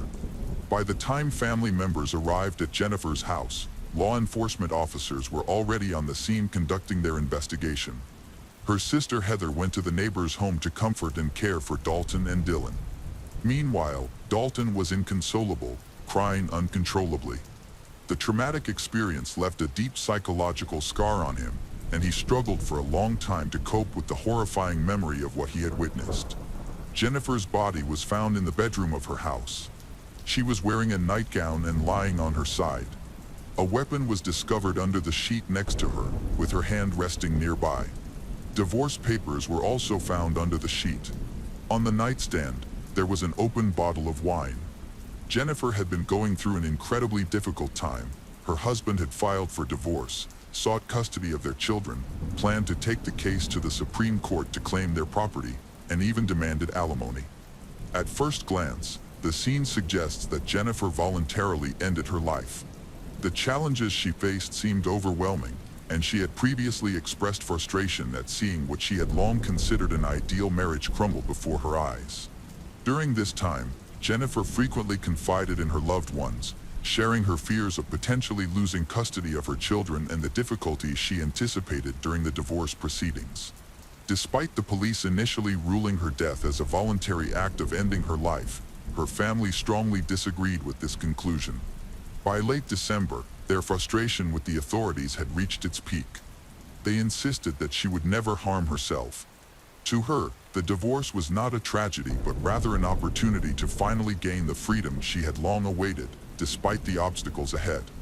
Her family emphasized that Jennifer had at least two vital reasons to live: her two sons, Dalton and Dylan. Everyone who knew Jennifer well was convinced she would never harm herself. Even if she had, they believed she would neither have done it at home nor allowed her child to be the one to discover her. It was clear to everyone that someone else must have been involved. Her relatives demanded that the culprit be identified and brought to justice, while her parents even had a prime suspect in mind: her husband, Barton Corbin. Typically, in cases like this, the spouse is the first to be investigated. Accompanied by a lawyer, Barton went to the police station to answer their questions. He stated that the night before Jennifer's death, he had been at a restaurant with friends until 1 a.m. Afterward, he drove to his brother's house, where he spent the night. Barton explained that he and Jennifer had argued earlier, and he chose not to return home, meaning he hadn't seen her since the previous day. He voluntarily handed over the clothes he had worn that evening, and detectives found no traces of bloodstains, scratches, or signs of defensive wounds on him. Testing for gunpowder residue on his hands also came back negative. With no further evidence to implicate Barton, investigators had no additional questions for him. Meanwhile, Jennifer's relatives continued to insist that she had been murdered. As they pushed for further investigation, the district attorney began looking into the troubled history of Jennifer's marriage to Barton. What they uncovered was a dark past connected to Barton's time as a dentist. While investigators delved into Barton's background, they discovered that 14 years prior to Jennifer's death, he had been involved in another romantic relationship that ended under similarly suspicious circumstances. During that time, Barton dated a fellow dentistry classmate named Dolly Hearn, a bright, cheerful, and beautiful young woman. Interestingly, Jennifer's family had never heard of Dolly until the investigation began. But what had happened to Dolly? According to Dolly's sister, she met Barton in their third year at Georgia Medical College, where they were both studying dentistry and living on campus. Initially, the relationship seemed fine, but over time it grew strained and became increasingly aggressive. Witnesses recalled that as the relationship deteriorated, Barton became overly jealous and verbally abusive. Dolly eventually decided to end the relationship. However, following the breakup, her life took a troubling turn. A series of strange and unsettling incidents began occurring, leading Dolly to consider contacting the police. Her apartment was broken into, the windows of her car were smashed, paint was poured into her gas tank, and a parcel was stolen from her mailbox. Later, an essential coursework file containing a patient list from a dental clinic mysteriously disappeared. One particularly concerning incident involved someone breaking into Dolly's apartment and swapping her contact lens solution with hairspray. The most concerning incident, however, was the disappearance of her cat, which was never found. At first, Dolly dismissed these occurrences as mere bad luck, a rough patch in her life. But as the incidents mounted, she began to recognize a pattern. These were not random coincidences. Dolly felt targeted and tormented. She confided in friends and family, convinced that her ex-boyfriend Barton, who had been struggling to cope with their breakup and behaving aggressively, was responsible. Determined to catch Barton in the act, Dolly attempted to secretly record a conversation with him, hoping he would confess to his actions. However, Barton grew suspicious and abruptly ended the conversation. After that meeting, the unsettling incidents in Dolly's life began to taper off. Still, she lived in fear, avoiding being alone in her apartment and worrying about the possibility of future attacks or ambushes. As summer vacation approaches, Dolly gradually returns to her normal life, leaving all her problems behind and believing that Barton has ceased to harass her. She even attended her brother's graduation, looking radiant and happy. Tragically, no one could have predicted that she had only a few days left to live. On the afternoon of June 6, 1990, Dolly's neighbor discovered her lifeless body in her apartment. She died from a single weapon wound to the head. A weapon was found on her lap as she sat cross-legged. The weapon wound on the right side of her head led detectives to conclude that she had voluntarily ended her life.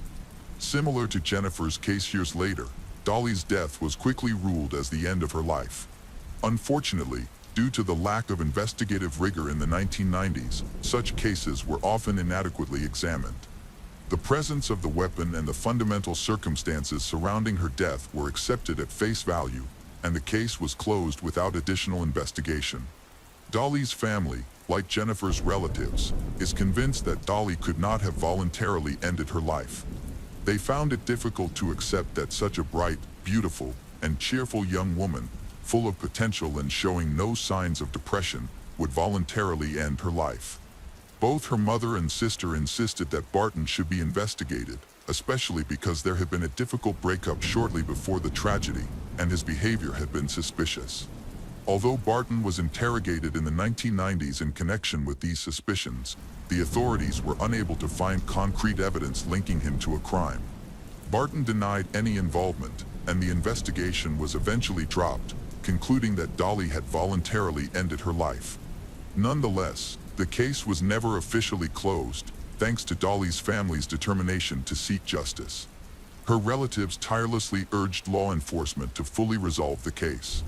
Even independent experts hired by the family concluded that Dolly's death was likely a voluntary act to end her life.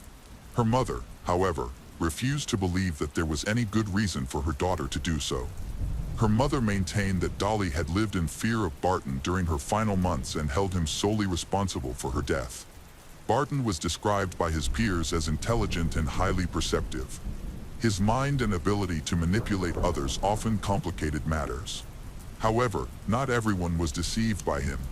For instance, one of Dolly's classmates believed her fears about Barton and repeatedly urged her to take precautions. Following this advice, Dolly decided to purchase a weapon for self-defense. Despite her financial difficulties, her father came to her aid, lending her a weapon and warning her that if she did not confront Barton, her life would be in danger. Tragically, his warning proved true. However, there was no evidence to implicate Barton in Dolly's death. Her case remained unsolved for 14 years, until the death of Jennifer. The circumstances of Jennifer's death, including the weapon used in the staged nature of the scene, bore striking similarities to Dolly's case. Upon further investigation, authorities reopened Dolly's case and re-examined both incidents. They had no substance abuse, no criminal activity or negative influences, and no apparent reason for them to voluntarily end their lives. The only connection between them was Barton. The case files were retrieved from archives, allowing investigators to revisit the materials with a fresh perspective and advanced forensic techniques. Crime scene photos from 1990 were handed over to a blood spatter expert, who enlarged the images and identified 3 distinct marks that suggested the body had been moved after the attack. This raises doubts because it is very rare for a woman to die from self-inflicted injuries to the back of the head, an unusual method that requires an arm position which is difficult to achieve naturally. Furthermore, neither case included a suicide note. Would Jennifer truly have voluntarily ended her life without leaving a goodbye note for her children behind? The circumstances increasingly appeared staged. Investigators then initiated wiretapping of Barton's phone. When a friend called Barton and informed him that the investigation into Dolly's case had been reopened, he reacted angrily by calling his ex-girlfriend and making an abusive phone call. According to those who knew him, his disrespect for women was not uncommon. At the same time, he was always skillful at concealing his true behavior and attitude.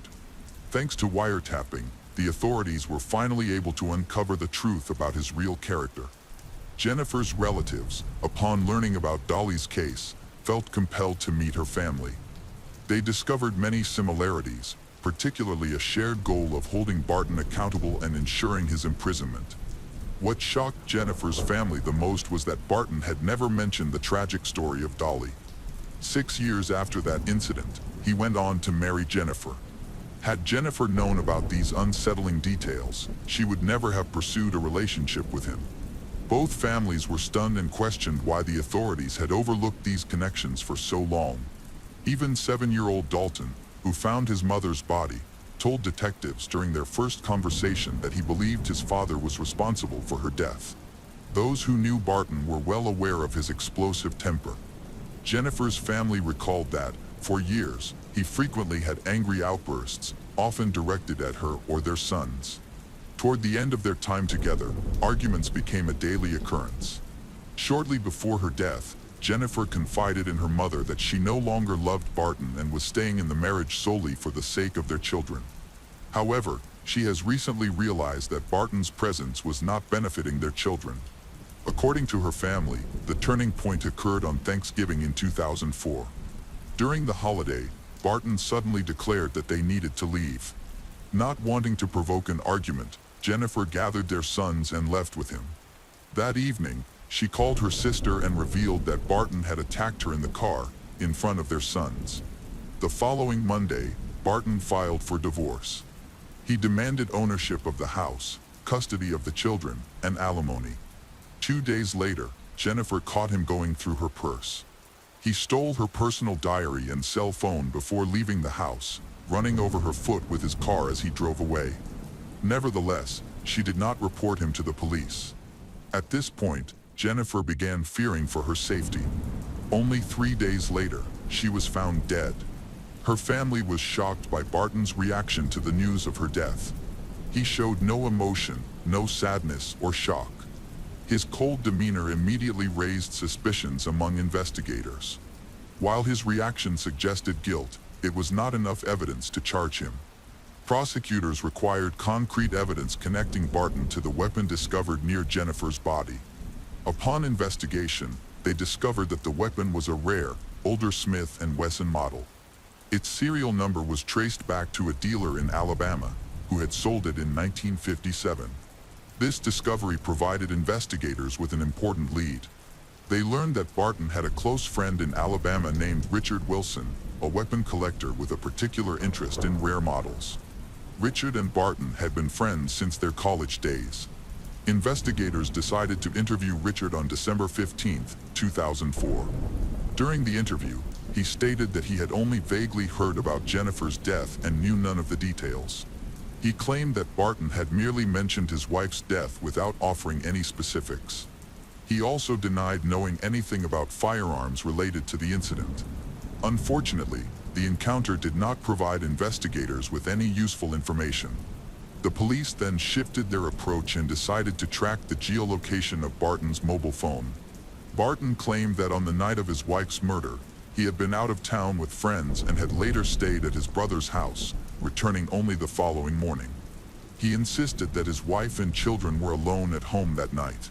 However, the estimated time of Jennifer's death was around 2 a.m.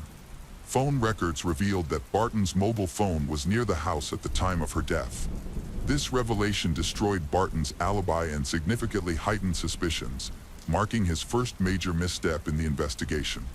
Based on data from local cell towers, Barton had arrived at Jennifer's house at approximately 1 a.m. and left at around 2 a.m., aligning precisely with the time of Jennifer's murder. A neighbor also reported seeing a car resembling Barton's near the house that night. Furthermore, the trajectory of the bullet and the path it entered Jennifer's head did not match the angle or location consistent with her self-harm. Blood samples from her face also showed a nearly 180-degree change in the direction of flow, contrary to what would normally be expected in a case of self-harm. A detailed forensic analysis of the bullet trajectory and gunshot residue further revealed that it would have been physically impossible for Jennifer to have held the weapon in such a manner to attack herself. Strangely, no fingerprints, neither hers nor anyone else's, were found on the weapon. This strongly suggests that the weapon was wiped clean after use. If Jennifer had died instantly, the question arose, who could have done this? Being a dentist, Barton would have had access to latex gloves, which he could have used to handle the weapon without leaving fingerprints. Another critical piece of evidence was the absence of gunpowder residue on Jennifer's hands. If she had attacked herself at such close range, gunpowder traces would have been unavoidable. Additionally, the mortal wound killed her instantly, causing her body to go limp. This would have made it impossible for her hand to be resting on the weapon underneath the sheet. Clearly, she could not have placed it there herself.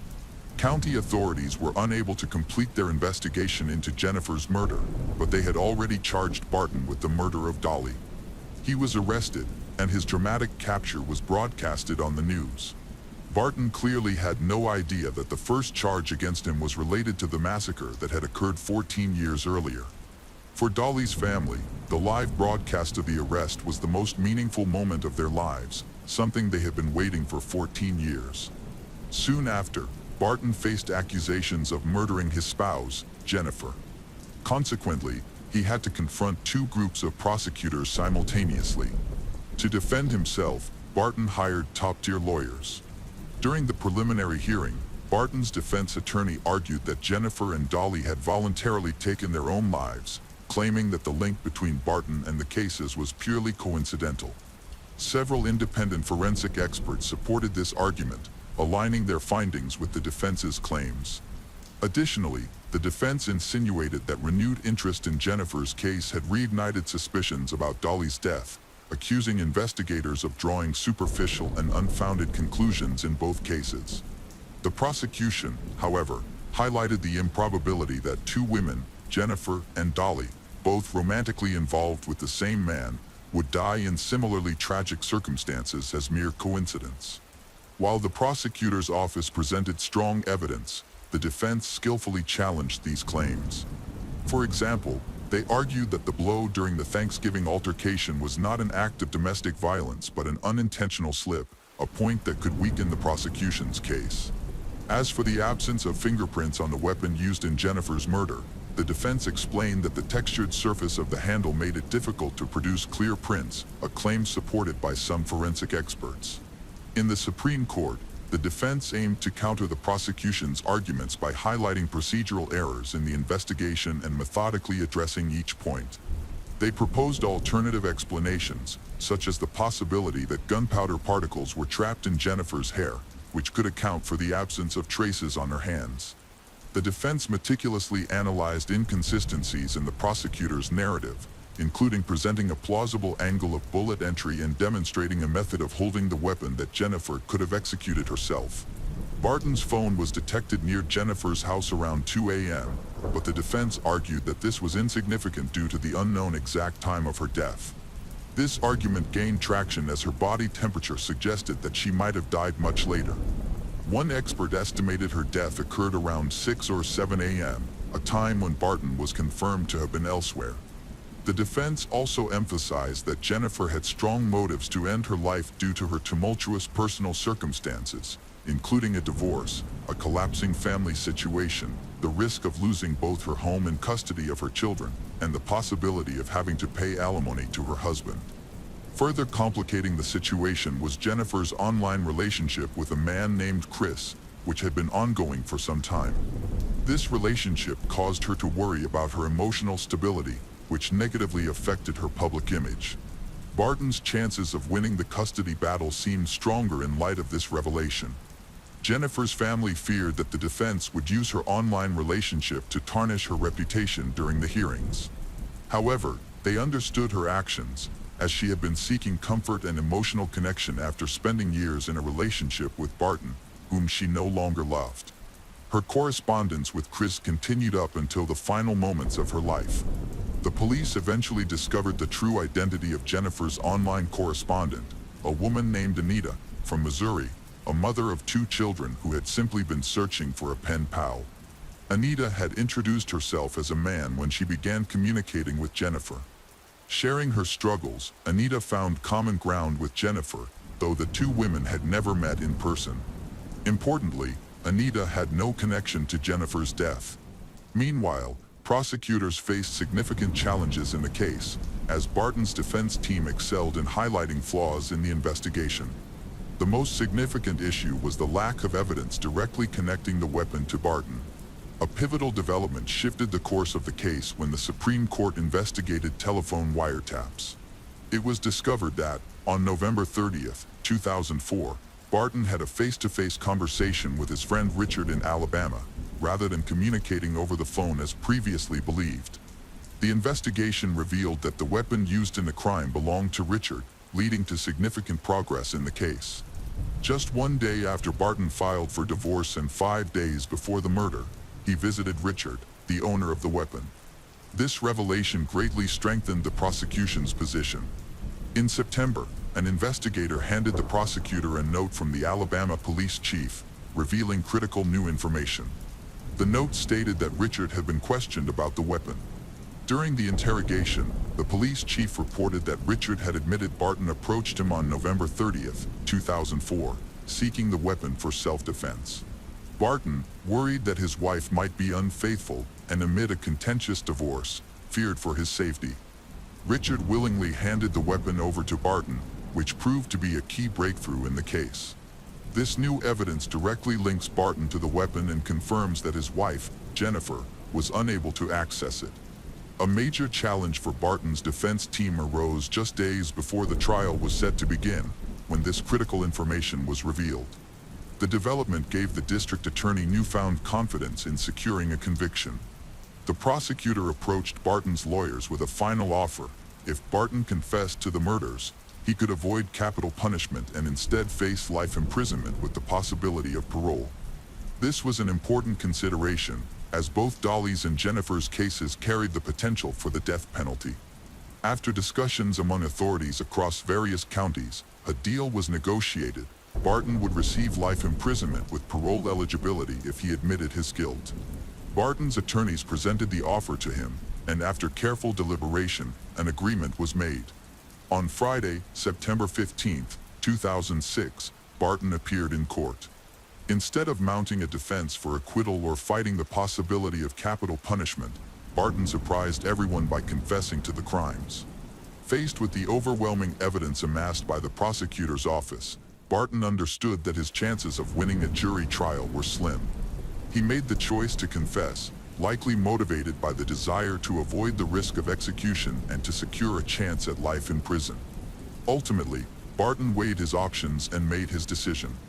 His confession was a shocking revelation for Dolly's family, who had long since lost hope of receiving such news. Despite their initial disbelief, it became widely believed that Barton was responsible for the deaths of Jennifer and Dolly.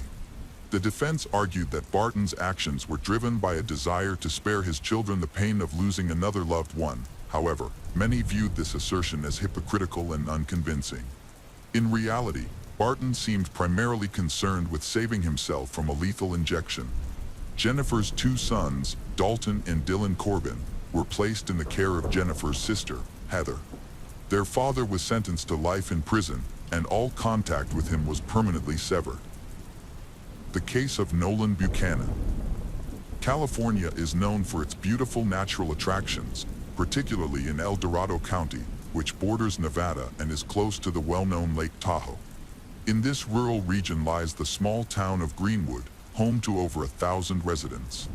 Tourism is one of the main economic sectors here. On the morning of Sunday, September 13, 2015, everything seemed normal until an urgent call to 911 reported a large fire in the forest area. Immediate action was necessary to prevent the fire from spreading. Firefighters quickly arrived at the scene and began extinguishing the fire, but the flames rapidly surged to heights of 33 feet. Fortunately, there was a stream nearby that helped extinguish most of the fire. The next step was to check the area to ensure that no one was injured and to assess the damage. During the survey, it was found that a small building measuring about 55 square meters had completely burned down, with only the foundation remaining. What caught the firefighters' attention was a strange smell that was later identified as the smell of burning flesh. Initially, the firefighters considered the possibility that a pet might have been trapped inside the house, but they quickly ruled this out when they found a human skull and a burnt rib cage. Sadly, it became clear that the fire had claimed someone's life. The grim discovery was promptly reported to the police, who faced a challenge. Parts of the house were still on fire, making it impossible to conduct a thorough examination. They had to wait until the fire was out and the temperature dropped. As the police stood outside observing the fire, they reached some preliminary conclusions. They determined that the house was clearly not the owner's official residence since it was situated in a remote and isolated area. Additionally, the house was very small, measuring less than 60 square meters, and it was likely a vacation home.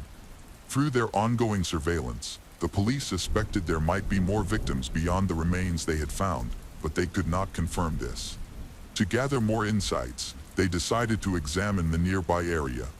The total area associated with the house was 8 hectares and was owned by someone. On the property, they discovered a large trailer and an old pickup truck, which were registered to a company. They were able to check the license plates to identify the vehicle's owner, who might have been in the house during the fire. The search was quick, revealing that the truck and trailer belonged to a company called Buchanan Construction, owned by an individual named Adam Buchanan. Adam lived 250 kilometers, 155 miles, away, which is about a 3-hour drive. This information supported the police's suspicion that the house was merely a vacation retreat for those looking to escape the city. However, it remained to be determined who had been inside, Adam himself or someone else. Late on September 13th, 2 bodies were discovered in the burning building. The name of the company owner provided detectives with their first lead in the investigation. The police were tasked with checking on the well-being of all members of the Buchanan family to see if they were at home. They arrived at the family's residence and soon noticed a white Ford pickup truck in the driveway. A young man named Nolan Buchanan emerged from the house, surprised to see the uniformed officers, and asked about the reason for their visit. The police did not disclose the reason right away, wanting first to determine who else was home. Nolan announced that he was Adam's son from Adam's first marriage. He stated that his father, Adam, had gone to the country estate with his fiancée, Molly, and their 8-year-old son, Gavin, for a short vacation, and they planned to return that evening. The officers needed to identify the bodies found in the house, as they might belong to the Buchanan family members. Nolan stated that there should have been 3 people in the home, but only 2 bodies were found in the debris. To determine the identities, further examination was required, but the wreckage was still too hot for a thorough inspection. The next day, September 14th, the El Dorado County Police planned to speak with Nolan again to gather more information about the victims of the fire. The officers met with Adam's parents, who expressed their concern that their son, the owner of the burnt house, had not reached out to them. During their conversation, it became apparent that Adam, who had some experience with repairs, had been working on fixing the house. Although the building was connected to a generator, there was no electricity at the time of the incident. However, there were gas cylinders present, suggesting that the fire could have started accidentally or been set intentionally. Both possibilities remained open. Afterward, the police continued to search the forest area and gathered some evidence, though it was insufficient to advance the investigation. They could only access the ruins of the burnt house on September 15th. Investigators hoped that the objects discovered inside would provide crucial information for understanding the incident that occurred there. During the excavation process, they discovered a 3rd body, which attracted a lot of attention from the investigators because there was a round hole in one of the bones. This discovery suggested that something sinister had happened within the house. Accidental death was ruled out, and the possibility of murder became the primary focus. There was a strong belief that the fire had been set to destroy evidence of the crime. However, questions remained about how the incident occurred. Was it a botched burglary, or was a dangerous killer responsible for the deaths in that area? While the victims had not yet been identified, there was a strong likelihood that they were all members of the Buchanan family. To confirm this, the remains were sent to a forensic expert for an autopsy, with instructions to identify the bodies and determine their causes of death.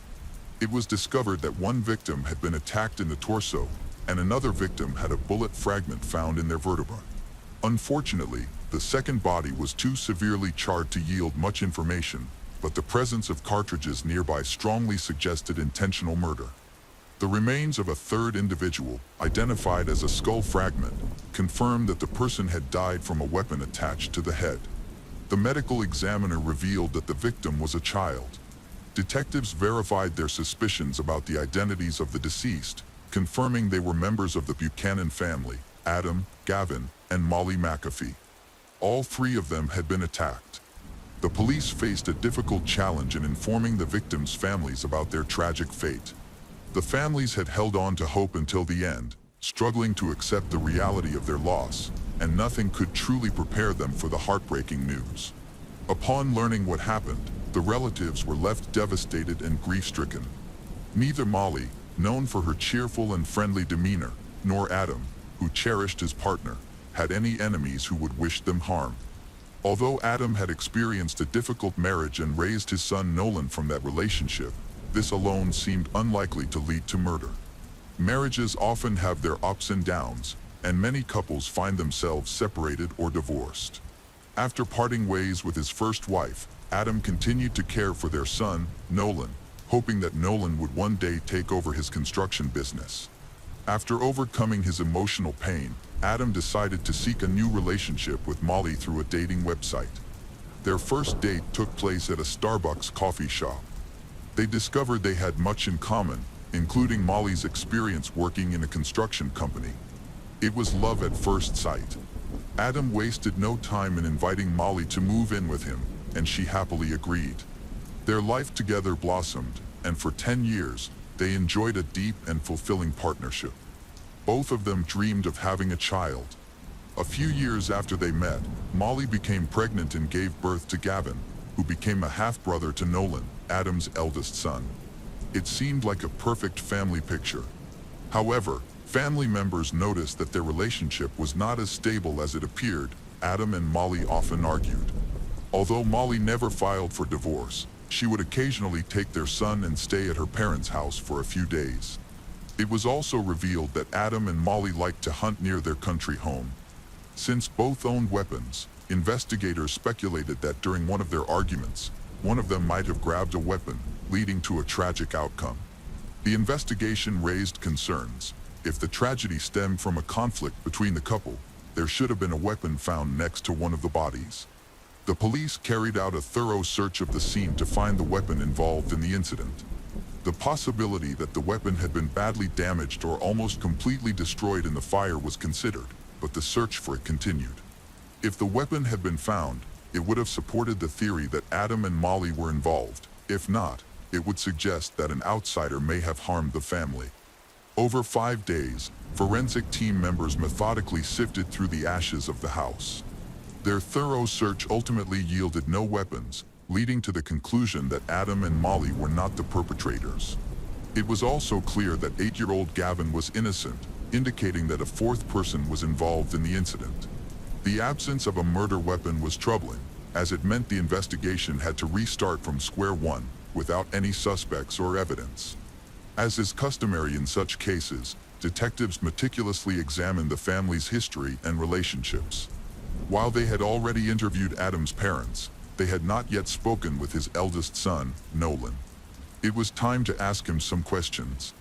The 16-year-old boy, Nolan, shared that after his parents divorced, he felt very anxious but tried to stay strong. He lived with his grandparents. When asked why he didn't go on vacation with his relatives, he explained that he felt it was his responsibility to take care of the house and garden while his father and stepmother were away. According to Nolan, they got into an old pickup truck and headed to Greenwood, the same truck that the police had seen near the burning building. Adam chose to use the service vehicle rather than his own because it was loaded with stones he planned to use for landscaping at his country home. The investigators asked Nolan if he was aware of any issues with his neighbors. He replied that someone was regularly growing banned substances on his family's remote property. This caught the detectives' attention, particularly because, in this part of the United States, violent crime is often associated with the cultivation of banned substances. The conversation with Nolan continued, shifting to the family business. He revealed that his father's business had been struggling lately.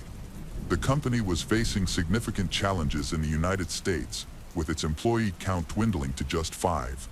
Financially, the situation was critical, and the debts related to the business were quickly accumulating, according to what his father reported. Fortunately, the investigation had gathered valuable information, allowing the case to progress.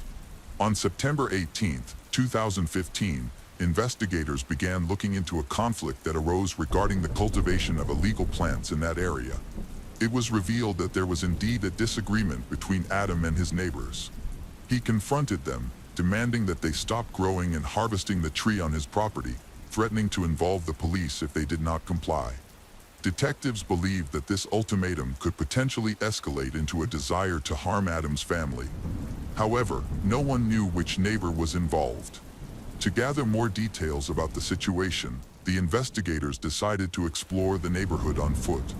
One of the investigators had a breakthrough when he met a man who admitted to arguing with Adam over the cultivation of an illegal crop.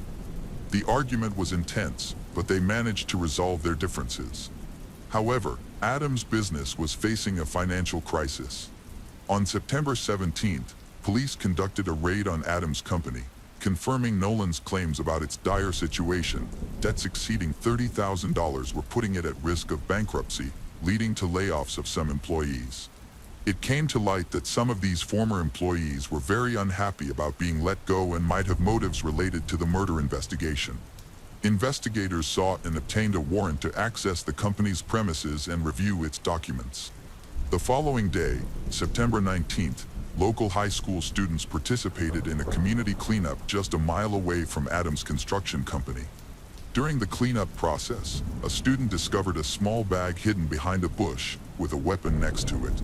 The school management promptly informed the police, who examined the bag and found Adam's identification inside it. This led to a new theory. The victims were murdered, the weapon was found, and the killer may have taken Adam's documents in order to obstruct the investigation. The discovery was crucial, revealing that someone had traveled from Greenwood to confront the family before returning to Benicia, where they abandoned the bag and weapon. It was likely that the perpetrator was from the local area. Detectives were convinced that the culprit was one of the employees from Adam's construction company, as evidence was discovered just a mile away from the company's headquarters. The weapon and the items found in the bag were well preserved, so they were sent for examination. After obtaining a search warrant, investigators began examining the company's buildings, focusing particularly on financial records that could reveal the names of potential creditors. During the investigation, detectives discovered a surveillance camera at the company's premises, which was a welcome sign. The camera was aimed at the center of the parking lot. Knowing that the family had gone to the countryside on Friday, September 11th, the investigators decided to review the footage from that day to see if anything unusual occurred. In the video, they spotted a large trailer that had previously come to their attention near the family's burned home. The footage also showed Adam and Molly loading pallets of decorative rocks. However, a critical moment changed the course of the investigation. Although it initially seemed insignificant, the vehicle towing the trailer was not the old white pickup parked at the burned house. It was a white Ford that had been seen in the driveway of the Buchanan home when investigators first questioned Nolan. He had falsely claimed that his relatives had left in the old pickup. With this revelation, the police became very interested in his story. Molly's mother, Susie Slankard, had a suspicion that something was off when she noticed a Ford parked near the burnt house, which was later replaced by an old car. Concerned, she called the police after a strange incident during a family dinner earlier that week. Nolan, who had been questioned about the country house, made an unusual remark, claiming he was no longer just an heir but now the owner. Although his father, Adam, had founded the company, Nolan insisted that the rights had transferred to him. Nolan explained how he planned to take control of the family business and sell its assets to prevent its downfall. It was surprising to hear such statements from someone so young, especially after losing his family. Susie, puzzled by Nolan's odd behavior, contacted the police to express her concerns. As a result, the police summoned Nolan for another interrogation. They did not charge him with any crime or demand explanations. They merely took his statement, in which he spoke vaguely about his whereabouts on the day of the murder. During the second questioning, Nolan provided more details.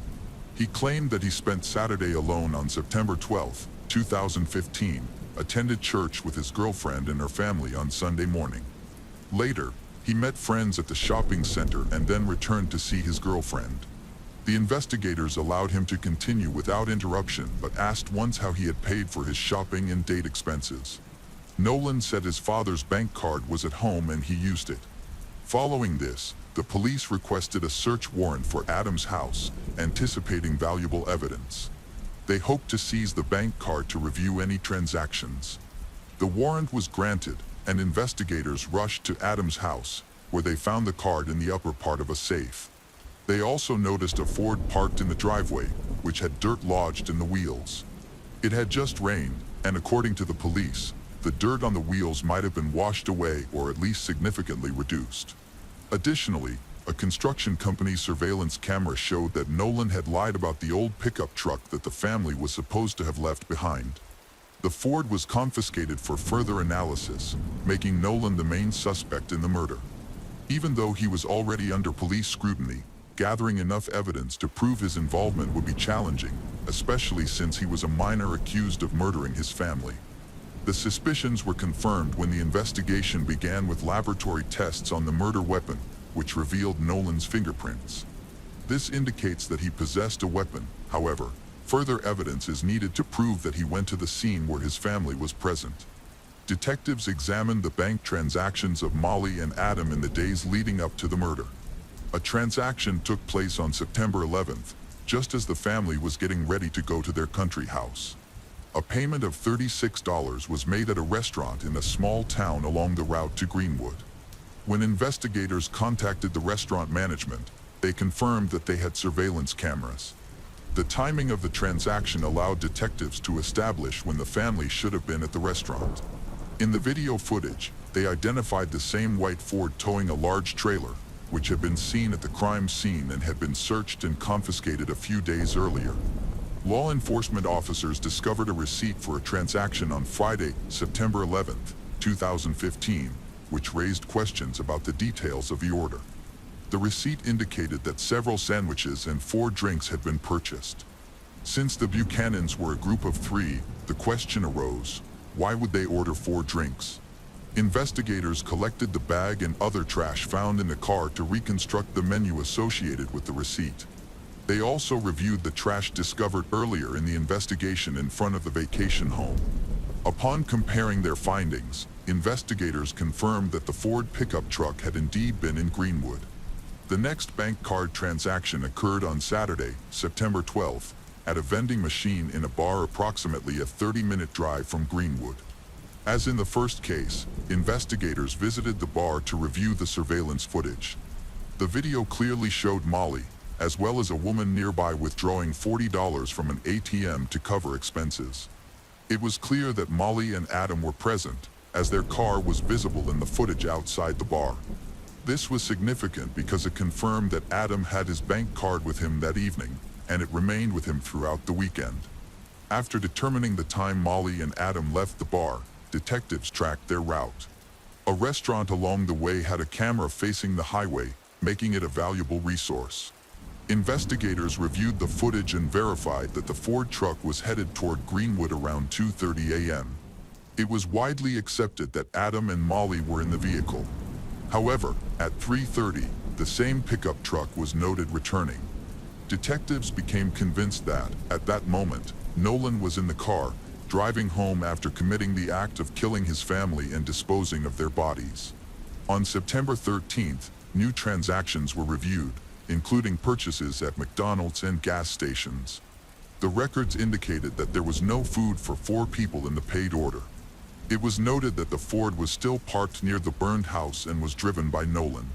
The detectives checked with the bank and confirmed that only one card had been issued in Adam's name. It was clear that this card had been used between September 11th and 13th in Greenwood. With solid evidence in hand, the detectives returned to question Nolan, who was still in high school at that time. Nolan was called out of class for questioning. He said his father had left his bank card at home and had driven to a country house in an old pickup truck, not the Ford he was driving. Faced with the evidence, he fell silent, realizing that the police had caught on to him. After a tense silence, Nolan was officially arrested for the crime committed at the Greenwood house. In November 2015, Nolan was charged with the premeditated murder of his father, Adam, his stepmother, Molly, and his younger brother, Gavin. The defense quickly appealed to a juvenile court to have the case dismissed in Nolan's favor. The legal proceedings in adult court lasted 2 years, and in 2017, they received a response to their request. The ruling confirmed that Nolan would be tried as an adult, even though he had not yet turned 18 at the time of the crimes. The hearings were highly emotional as Nolan claimed he wasn't the killer. He insisted that his father was responsible and that he was merely defending himself. This shocking statement surprised not only the police but also the families of both Adam and Molly. Nolan said he was resting at their family's Greenwood home on September 12th, while Gavin was sleeping in a bed nearby. They both suddenly woke to loud noises and screaming. At that moment, Nolan noticed a weapon aimed at Gavin, and then a shot was fired, killing his younger brother. In a state of panic, Nolan lunged for the weapon. Miraculously, he managed to push the attacker away, take control of the weapon, and attack the man twice. Only after the attack did he realize that the person he was confronting was his father.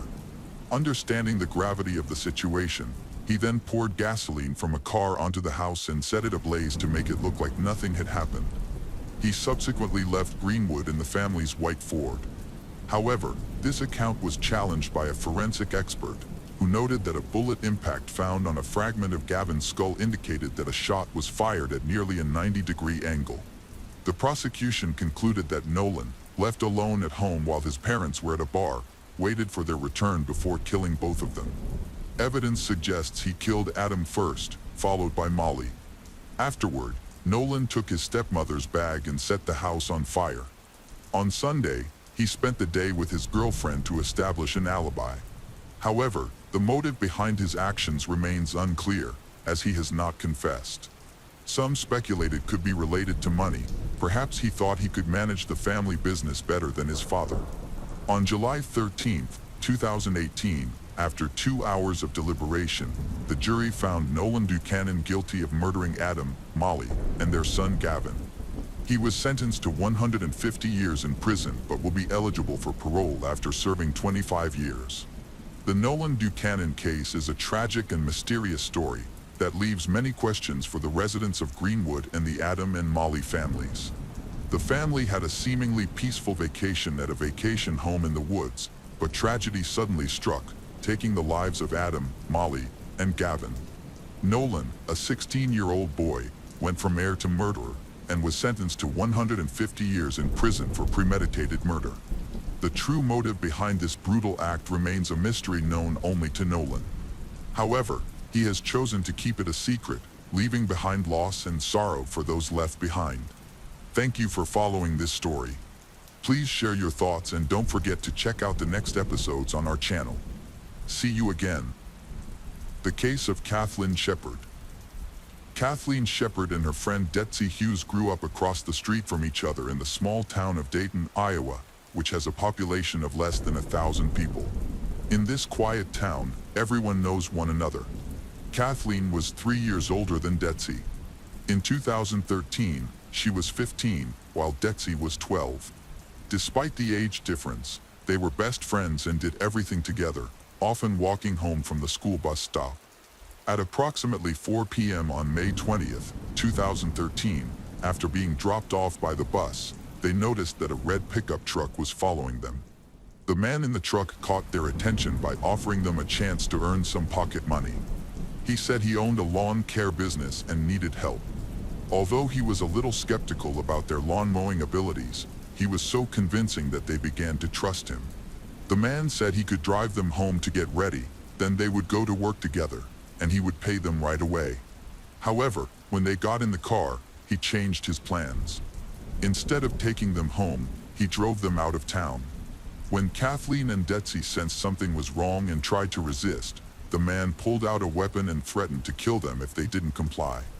He took them to an old, abandoned house and brought them to a dilapidated barn that hadn't been used for years. He tied them up, threw them face down in the dirt, and warned them that if they obeyed him, they wouldn't be harmed and he would eventually let them go, even offering to give them a ride back to town. At that moment, Detsy realized something was very wrong. First, if he's not planning to kill them, why go so far from the city? Second, the presence of a weapon suggested otherwise from the beginning. Kathleen's last words were, "They don't deserve this." After that, the kidnapper took her into the woods, giving Detsy a chance to escape. Detsy couldn't explain why Kathleen was taken or what happened to Kathleen since she didn't witness it. Although the kidnapper threatened them with a weapon, he was so careless that he left it right in front of Detsy while taking Kathleen away. Detsy was able to loosen her ropes and escape. While fleeing, she grabbed a weapon for protection in case he tried to catch her. Scared, she navigated through the forest, avoiding thorny roots, and then followed a dirt road in search of help. There were no people around. Despite her injuries, Detsy did not give in to the pain. She felt as though the kidnapper was still pursuing her and that escape was impossible. In her desperate situation, she called out for help, and people nearby brought her to the police. Detsy was terrified.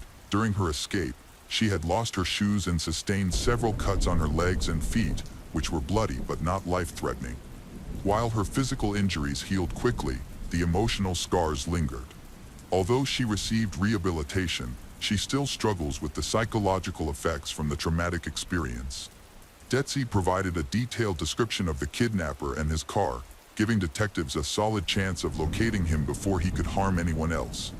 Later that evening, around 8 p.m., a body was discovered in the countryside, near the area where Detsy was rescued, at a country estate northeast of Dayton, Iowa. The deceased was identified as 42-year-old Michael Klunder, who Detsy later recognized as her kidnapper. Interestingly, the cause of his death was not revealed for some time. The situation was confusing because Michael did not leave any suicide notes, and there were no clues about where to search for Kathleen. The police had to conduct the search for her without clear leads. Detectives investigated Michael's background for possible clues and found some information. He had his first trial in 1989 when he was just 17 years old and was from Mason City, Iowa, USA. On February 22, 1989, Michael knocked on Jill Gilsey's door, claiming that his car had broken down and asking to use her phone. Instead of just helping him, Jill offered to give him a ride home so he could deal with his car issues. He accepted her offer immediately without any hesitation. As soon as Jill opened the door, he attacked her, knocking her down, hitting her several times, and trying to strangle her with his bare hands. Despite the brutal attack and severe bruising on her neck, Jill fought back and, with the last of her strength, pushed him away. She was determined to seek justice for this horrific incident. Michael faced charges for second-degree burglary and assault with intent to cause serious injury, both of which were aggravated offenses. However, after his arrest, a judge decided to set a bail amount that was below the maximum for those charges, allowing him the potential to be released. This leniency angered Jill and others, as it seemed the judge underestimated the severity of his actions. Fortunately, Michael could not afford the bail, so he remained in custody. Michael remains in custody, awaiting his sentencing hearing. Jill and many others who know Michael believe he is not receiving the punishment he deserves, which worries them. During the preliminary hearing, a decision was made regarding whether Michael, the 17-year-old, should be tried as an adult or as a juvenile. The juvenile judge chose to recuse himself because Michael Klunder displayed alarming behavior from the start. He had a history of being problematic and aggressive, particularly toward girls. In November of that year, Michael enticed a classmate into the school restroom. He threatened her with a weapon and demanded that she take off her shirt, but the girl resisted and tried to escape from him. In response, he struck her on the head with a metal object and physically assaulted her. This resulted in serious injuries, and the girl spent about a week recovering in the hospital. By February 1989, it was reported that Michael had been released after fulfilling all court orders following the incident with the girl in the restroom. Michael returned to live with his father and stepmother in Mason City. However, he soon began to have aggressive outbursts. Shortly after, he attacked a girl named Jill and was arrested. While in custody, officials advised against allowing him to interact with older inmates due to concerns that he might either act aggressively or be bullied because of the charges against him. However, his skills as a liar and manipulator posed a risk of negatively influencing other young offenders. Facing serious charges, he could be sentenced to up to 12 years in prison and fined up to $15,000. If he had been tried as a minor, he would have faced a maximum of 7 years. This situation provided his lawyer with both a clear goal and leverage. On March 30th, Michael pleaded guilty to attempted burglary and attempted assault with intent to cause serious harm. Just 5 weeks before his 18th birthday, he learned his sentence. Michael was taken to the mental health center in Cherokee for a psychiatric evaluation. While imprisoned, he was sentenced to 5 years for attacking Jill. He spent his 18th birthday in prison and received an additional 2 years for robbery. However, these sentences were to run concurrently, meaning he would still be released after 5 years. This news troubled Jill, but there was nothing she could do about it. The court had decided that extending his sentence would be inhumane, likely hoping he could be rehabilitated despite being a potentially dangerous criminal. Despite the short sentence, Michael's lawyers sought to have it reduced. Their main argument was that he was still a minor, even though he was tried as an adult. Fortunately, in September 1989, the court refused to modify its ruling. 2 years passed, and he completed his sentence for robbery, but he still had 3 years remaining for the charges of bodily harm and assault before his official release. Michael adhered to all court orders and took part in a rehabilitation program for individuals at risk of committing abuse.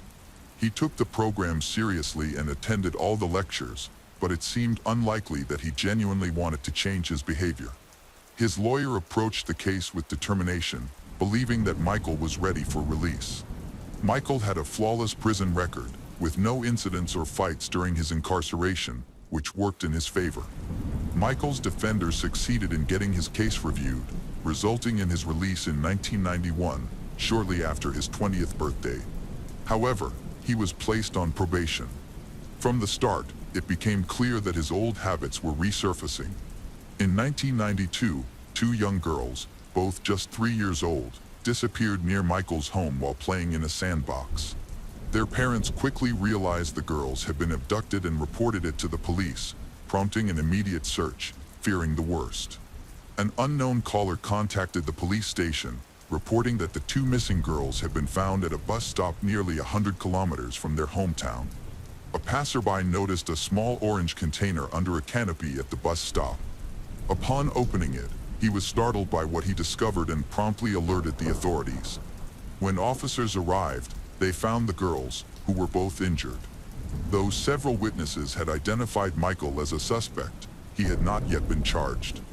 One witness recalled seeing him observe young girls from his window, spending extended periods in his kitchen or living room watching as children played outside or as schoolgirls returned home. In light of the girls' abduction, this behavior raised alarm. The day after the girls were located, police visited Michael's home to question him. However, at that time, detectives lacked sufficient evidence. They faced a challenge in gathering information about the kidnappers from the 3-year-old victims without causing further trauma. Due to their young age and fear, the girls were unable to provide meaningful details. After an initial conversation, detectives still had no valuable information. Michael denied any involvement in the kidnapping, and without evidence, the police had no basis to detain him. Michael took advantage of the delay, got into his 1982 Honda, and left the state, heading to Florida. However, his getaway was cut short when the car broke down on the road. This forced him to seek help from a relative who lived nearby. Eventually, Michael was arrested on Christmas Eve. The arrest occurred at a bus stop in Houston, thanks to an anonymous tip received by law enforcement. It turned out that the call had come from Michael's relative, who suspected that he was up to something, even though they had no knowledge of the situation involving the kidnapped girls. The 3-year-old victims lived in the same residential complex in Cherokee, where the troubling events had taken place. Despite appearing to be a safe place under surveillance, it seems he had been watching the girls for a while before realizing they were alone. CCTV footage from the complex showed the girls playing before they suddenly looked away and moved in another direction. Detectives believe Michael managed to attract their attention while remaining out of sight of the cameras. This plan worked. The girls' miraculous rescue was even covered on television. Michael had hidden them in a container, which he sealed and left at the bus stop. If the box hadn't been discovered within a few hours, the outcome could have been very different. It was a fortunate coincidence, along with the vigilance of a passerby, that led to their rescue.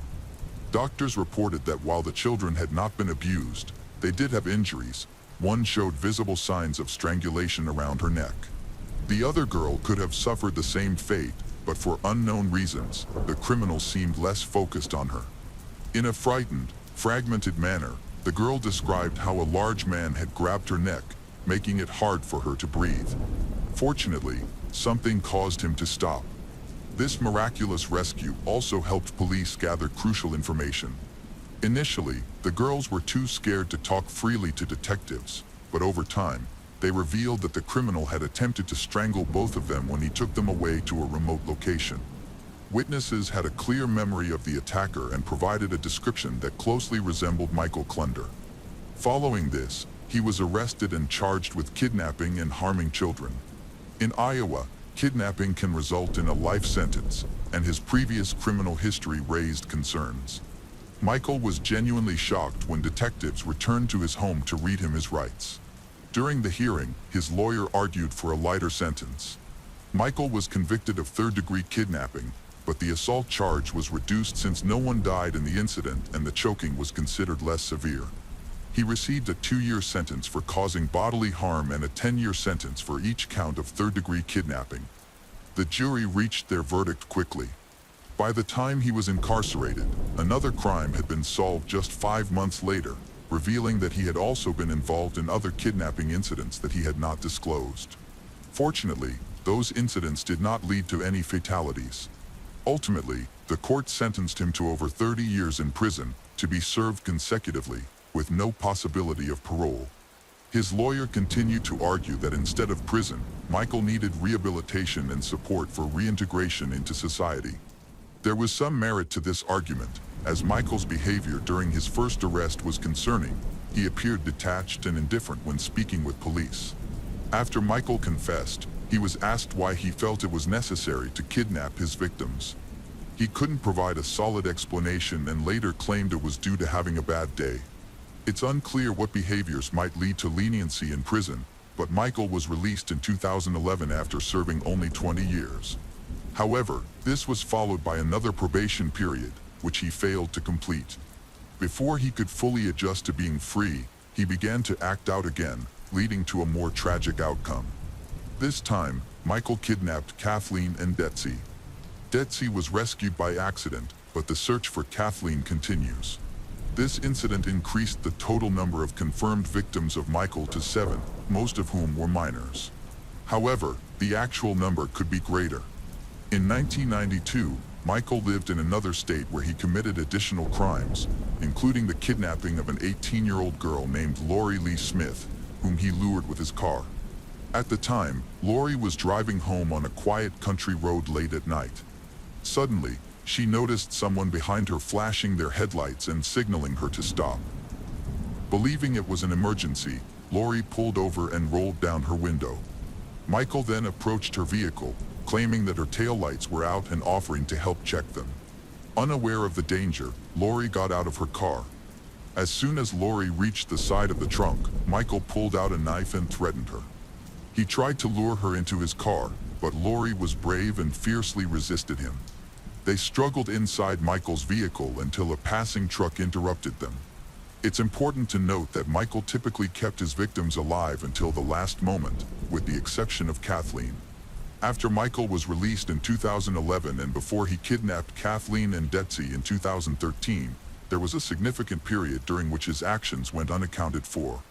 This gap raised concerns and warranted further investigation to determine if there were other victims or crimes that had not yet been discovered. During this time, Michael had plenty of opportunities to commit more crimes, and there were few signs that he intended to change his ways. It was believed that he could have committed many similar offenses, some of which might have resulted in deaths. His victims were often saved by sheer luck or unexpected circumstances.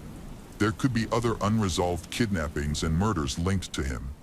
For example, he was suspected of being involved in the disappearances of two 8-year-old girls in 2012, Leary Cook Morrissey and Elizabeth Collins from Evansdale, Iowa. However, proving a connection to these cases was not possible. At the time of Leary and Elizabeth's observation, Michael's phone was detected in a different location, which cleared him of suspicion. This case remains unsolved, and the fate of 15-year-old Kathleen is still uncertain. Detectives are analyzing the information and investigating the final days of Michael's life. Interestingly, he appeared to be maintaining a normal life. He had a steady job, purchased a house, and was married to a woman named Lisa, who also came from a small town. Michael preferred small towns because children there tend to be more trusting. Many homes are often left unlocked, and it can be easier for criminals to operate. Michael was fortunate not only in finding victims but also in eluding detection. Even though he should have been registered as an abuse offender and was under constant watch by the authorities, Lisa was completely unaware of his past. As a result, detectives decided to search their home first. On February 25, 2013, law enforcement officers spoke with neighbors to see if anyone had seen Kathleen, but no one recognized her photo. Lisa, who listened in shock to the revelations from the police about her husband, felt overwhelmed and was unable to provide any useful information to the investigators. Around this time, 12-year-old Detsy had regained her composure. She spoke with the detectives and later participated in several interviews, which helped them piece together the details of her escape. Detectives searched the barn but did not find Kathleen there. Hopes for her safe return quickly faded when bloodstains found in Michael's car were matched to her DNA.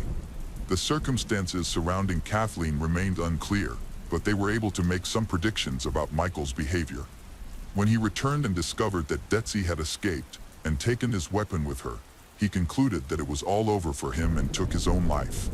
Michael likely feared returning to prison, knowing that other inmates would have treated him terribly for his crimes against children. Something terrible must have happened to Kathleen, leading him to choose death over life in prison. Even after Detsy's escape, there were still no updates about Kathleen. The search continued, and in those initial days, they discovered the girls' backpacks, which Michael had left behind in the forest. Kathleen Shepard's fate was discovered 2 weeks later when a body was found in the river, a few kilometers from her hometown.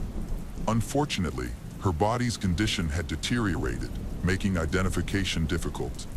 Eventually, it was confirmed that the body belonged to Kathleen Shepard. Investigators found signs of sharp objects on her body and the same bindings used to restrain Detsy. In this way, Kathleen became Michael's last victim. This situation raises questions regarding Michael as an individual. In light of these events, the public expressed outrage towards law enforcement, accusing them of protecting dangerous criminals more than the victims. Interestingly, Lisa, Michael's wife, was one of the few who genuinely mourned him. Could she have been the only person to see some humanity in him that could inspire affection? Or was her seeming affection a result of her husband's manipulative behavior? The case of Sherry Beasley.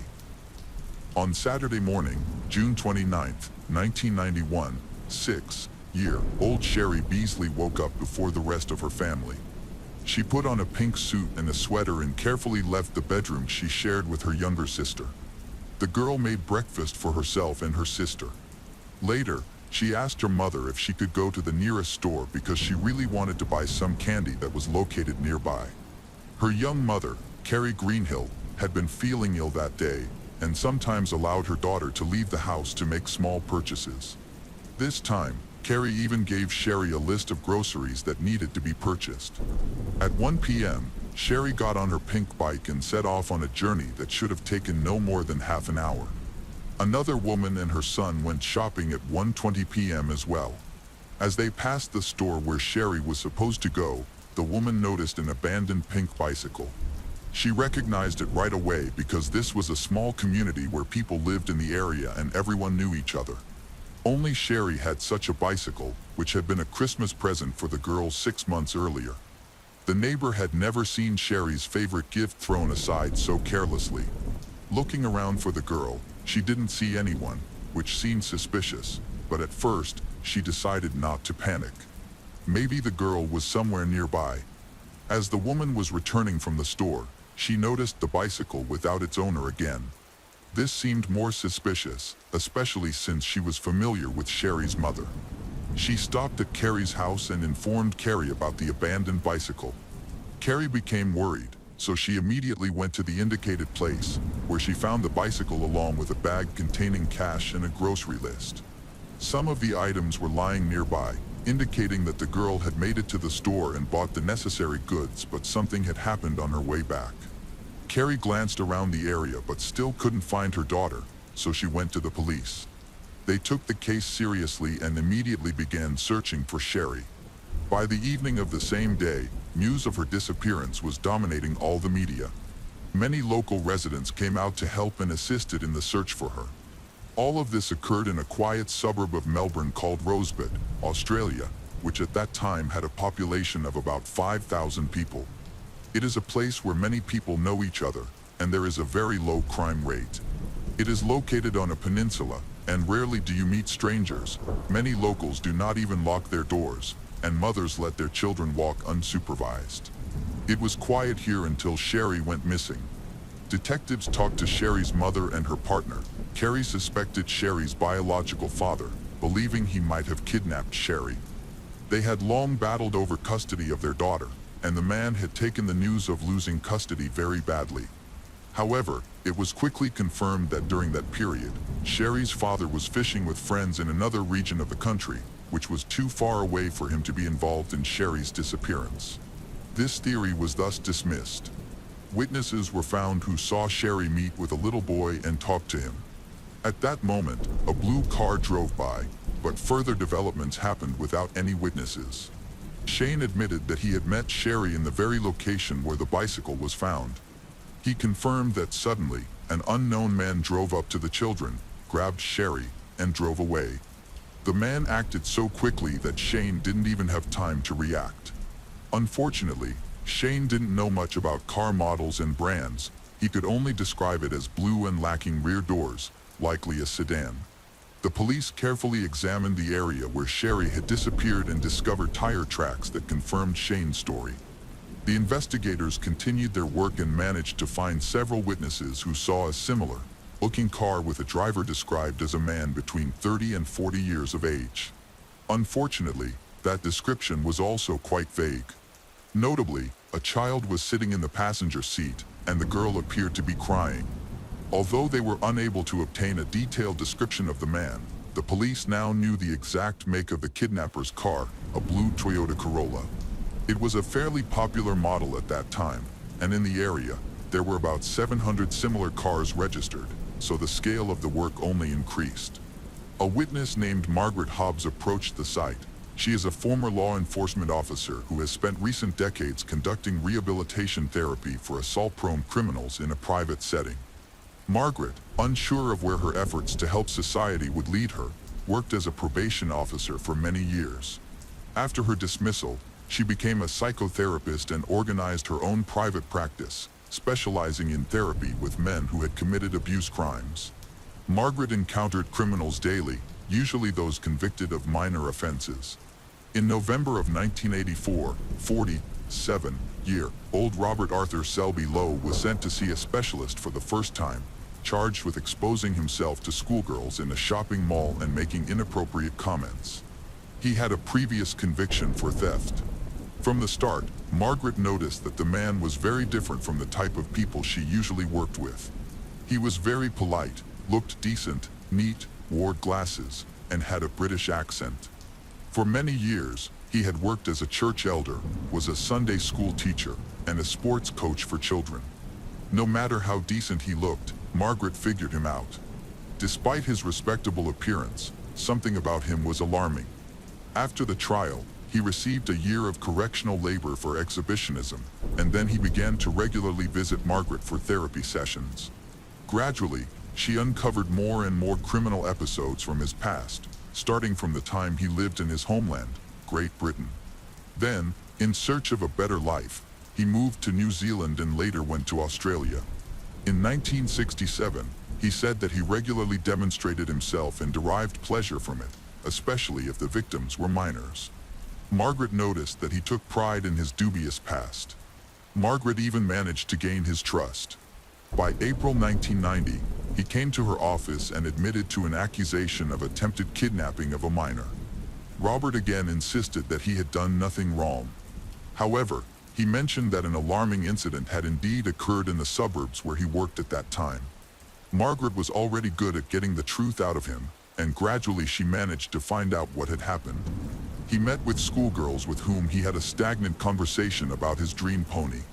From their dialogue, it became clear that he could very well have had malicious intent. The next time Robert came, about a month later, he said that he had tried to talk to a 12-year-old girl, but a policeman intervened in their conversation.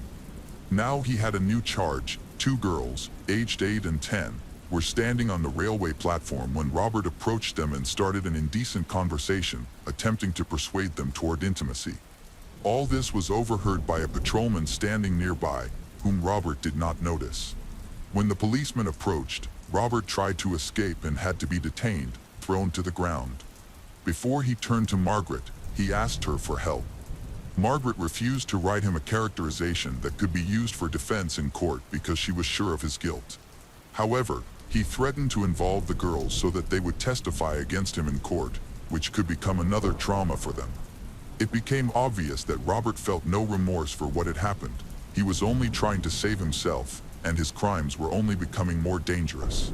Margaret asked him not to come to therapy anymore. Previously, she believed she was helping him. However, she now realized that it was only getting worse. He was deriving perverted pleasure from their time together. Robert was angry about this and refused to quit therapy, but Margaret insisted he leave. As a result, he flared up and slammed the door. Later, Margaret agreed to write a characterization, but stated the truth within it. Robert's lawyer decided not to use this document in court, believing it would only harm his client. By November 1990, Robert was found guilty of stalking children, but the punishment turned out to be ridiculous. It was limited to a fine of $100. Knowing this, Margaret was alarmed. She now understood that he could get away with it. Fortunately for her, Robert did not visit Margaret for some time, as she had asked. Margaret was once again driving to her office when the first kidnapping in the Rosebud occurred.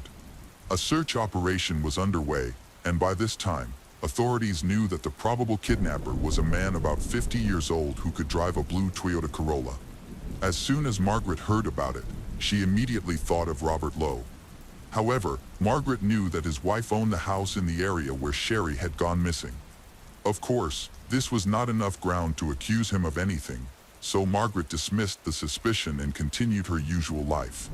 However, the thought that her former client could be involved in all this did not leave her mind. Margaret continued to monitor the search, which was not progressing, but locals were worried that Sherry had become a victim of an unknown serial killer, whom the media had dubbed Mr. Cruel. As it turned out, this man was credited with numerous crimes in the suburbs of Melbourne in the late 80s and early 90s. He was considered the main suspect in the kidnapping of 13-year-old Carmine Chain, who was abducted from her home about 3 months before Sherry Beasley's disappearance. Her body, with gunshot wounds, was found a year later in Edgar's Creek. Despite a long break, Robert Lowe came to Margaret again. Margaret's son-in-law had organized a law firm on the floor below her office, but he was not there, so Robert decided to talk to her. This time, the conversation was again about the crime of which he was accused. Naturally, according to him, the Supreme Court's decision was unfounded. Margaret immediately noticed that Robert had changed a lot. He looked unkempt and was rude to her. This atypical behavior only increased her suspicions about him. She refused to engage further and then went downstairs to see what kind of car Robert had arrived in. It turned out that he had used a blue Toyota Corolla without rear doors, just as described in the suspect's profile for the kidnapping. Margaret realized that he could indeed be involved in the disappearance of Sherry and contacted the police. It turned out that the police had recently reached his name on the list of cars and were checking him out. Robert matched the description of Sherry's kidnapper quite well in terms of age, appearance, and the make of the car.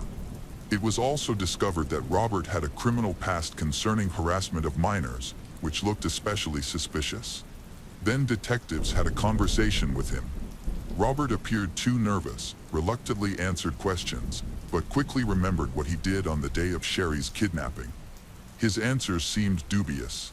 Now, Margaret was sure of his involvement. The police arrived at Robert's house and took his car away for forensic examination. Robert himself was arrested and taken in for questioning. He was allowed to make one phone call and immediately reached out to Margaret, asking her to recommend the best lawyer she knew. Margaret advised him to stay with the lawyer who had already handled his previous cases. Then, Robert was released due to insufficient evidence. A month later, he came to work looking disheveled and sloppy as usual. According to him, detectives had interrogated him for more than 4 hours, but he refused to provide fingerprints and DNA samples. Without irrefutable evidence against him, the detectives could not proceed without his voluntary permission. However, suspicions against Robert were not unfounded. At the time of Sherry's disappearance, he provided an alibi that no one could confirm. During his communication with the detectives, Robert changed his story several times, which further strengthened the suspicion against him. When they tried to check the alibi, the time periods Robert indicated did not match the statements of witnesses, including his friend, employer, and wife. Even Robert's wife began to notice oddities in his behavior that day. Robert claimed he was not in that area, but several people saw him there. He returned home only in the evening, quickly changed his clothes, and threw his things in the washing machine, which he had never done before. He thoroughly washed his car. Curiously, he now lived in a country house not far from the place of Sherry's abduction. From the first meeting with Margaret, he insisted that he was innocent of Sherry's kidnapping and was sure that the police wouldn't find any evidence against him, allowing him to start a new life. 3 months after Sherry's disappearance, on September 24, 1991, 2 girls were riding horses along a country road about 10 kilometers from Rosebud. They smelled something unpleasant and went to investigate. Inside, the girls saw decomposed remains, but initially mistook them for a kangaroo. The next day, when they passed by again, they realized that scavenger animals had pulled the bones into the open. They then understood that what they saw was not an animal, but rather the remains of a small person who was wearing a pink tracksuit, matching the items of clothing that Sherry Beasley had been described as wearing. The girls went to the police and reported their frightening find. Forensic examination identified the remains as belonging to the missing 6-year-old girl, Sherry. During this period, Robert Lowe became a regular customer of Margaret. When she heard that the child's body had been found, she spoke to him about it. He clearly became nervous and inappropriately added that he had no idea where the body could have been found, even though Margaret did not ask him about it. She noticed that her client's behavior became increasingly erratic with each meeting, he more nervous each time. During this period, Margaret became convinced that Robert was responsible for the crime. It felt like a game of cat and mouse. Margaret knew that Robert would deny his guilt to the last. However, he liked to talk about what happened, and gradually, he revealed more and more details that he could not have known. Robert's house was searched. He was brought in for questioning several times, during which the suspect insisted that he was not guilty and had an alibi. Robert was under surveillance. It was found that he often visited public places where he watched girls and satisfied himself. Newspaper clippings and articles related to the kidnappings of Carmine Chain and other girls were found in his house. He did not just collect them but also made strange notes. All of this resembled some kind of madness, which was even confirmed by his wife. According to her, he talked about it so often while they were still living together that she was forced to ask him to stop. Now, she was determined to get a divorce. Finally, 2 detectives visited Margaret Hobbs and reported that they were investigating Robert's case, his probable involvement in the murder of Sherry Beasley. At that time, they still had no evidence. Additionally, Margaret did not want to violate medical ethics and disclose details of her therapy sessions with Robert. However, she began to doubt, realizing that he bore a striking resemblance to the real criminal. The detectives decided to act discreetly and secretly from Margaret. They installed a small microphone above the office, allowing them to listen to all of Robert Lowe's visits. Investigators were in the next building, eavesdropping on his revelations. One time Robert came in for therapy, he mentioned that he might know where the body was found, as one day he and his wife were walking there. Then, Margaret asked him to point to the location on a map. A stroke marked the location. Margaret checked and found that this mark precisely coincided with where the body of Sherry had been discovered. It seemed that this could not have been a mere coincidence. During the next visit, Robert entered the office and suddenly began to talk about how the child's body might have been eaten by insect larvae. This struck Margaret as inappropriate and alarming. She saw a small foreign object. Margaret quickly realized it was a larva. In anger, Margaret demanded he leave the office. Robert complied, leaving behind the plastic bag with which he had come. When Margaret looked inside, she found it was filled with larvae. By March 1992, Robert came to see Margaret again. At their meeting, he stated that he was inclined to block memories of the terrible deeds he had committed, to the extent that he truly could not remember anything. Margaret asked if this could be connected with the death of Sherry Beasley. He admitted that it indeed could be the case. However, he was more worried about the divorce, which he was struggling with. Robert continued to talk but did not say anything specific until April 1, 1992, when he finally told Margaret that he wanted to tell the truth. She agreed to help, after which he began his story. Robert said, on June 29, 1991, he was driving along the road when he noticed two children arguing on the street. It was Sherry and her friend, Shane. He stopped and offered Sherry a ride to avoid the conflict. She agreed, sat in the passenger seat, and buckled up. As he drove away, Sherry suddenly began to choke. She looked scared and panicked. By the time Robert stopped, the girl had stopped breathing. He checked her pulse and realized that she had died. His first thought was to dig a grave to dispose of the body. However, he didn't have a shovel. Robert wanted to take Margaret to where he left Sherry's body. Margaret was horrified but determined to obtain a complete confession, so she agreed but requested a couple of hours to prepare and settle some business. When Robert Lowe made his confession, the police were informed. Margaret was deeply concerned about the implications for professional ethics, but she understood that she was doing the right thing. A trip with the main suspect was scheduled for the same day, and the police offered to assist in catching a dangerous killer.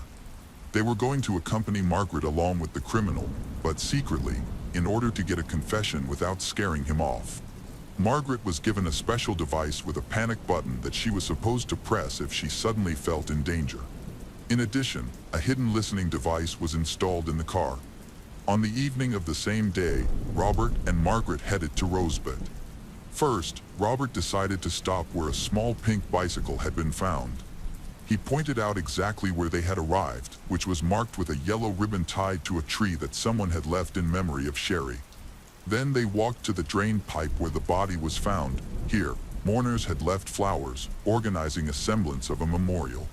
Robert told Margaret the story of Sherry Beasley, wiped his tears with his sleeve, prayed for his salvation, and offered Margaret to come in for a cup of tea, but she refused, left.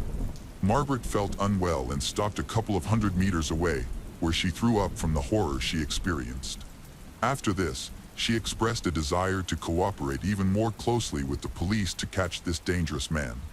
Detectives collected all the necessary evidence, and by May 1993, Robert Lowe was arrested in the suburbs of Melbourne.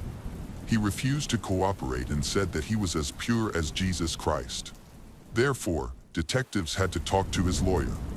Lowe's concept of guilt was useless because his confession had been recorded when he was brought to court. He was met by a crowd of journalists and angry members of the local community, including Sherry's mother. She wanted to pounce on him, but others held her back.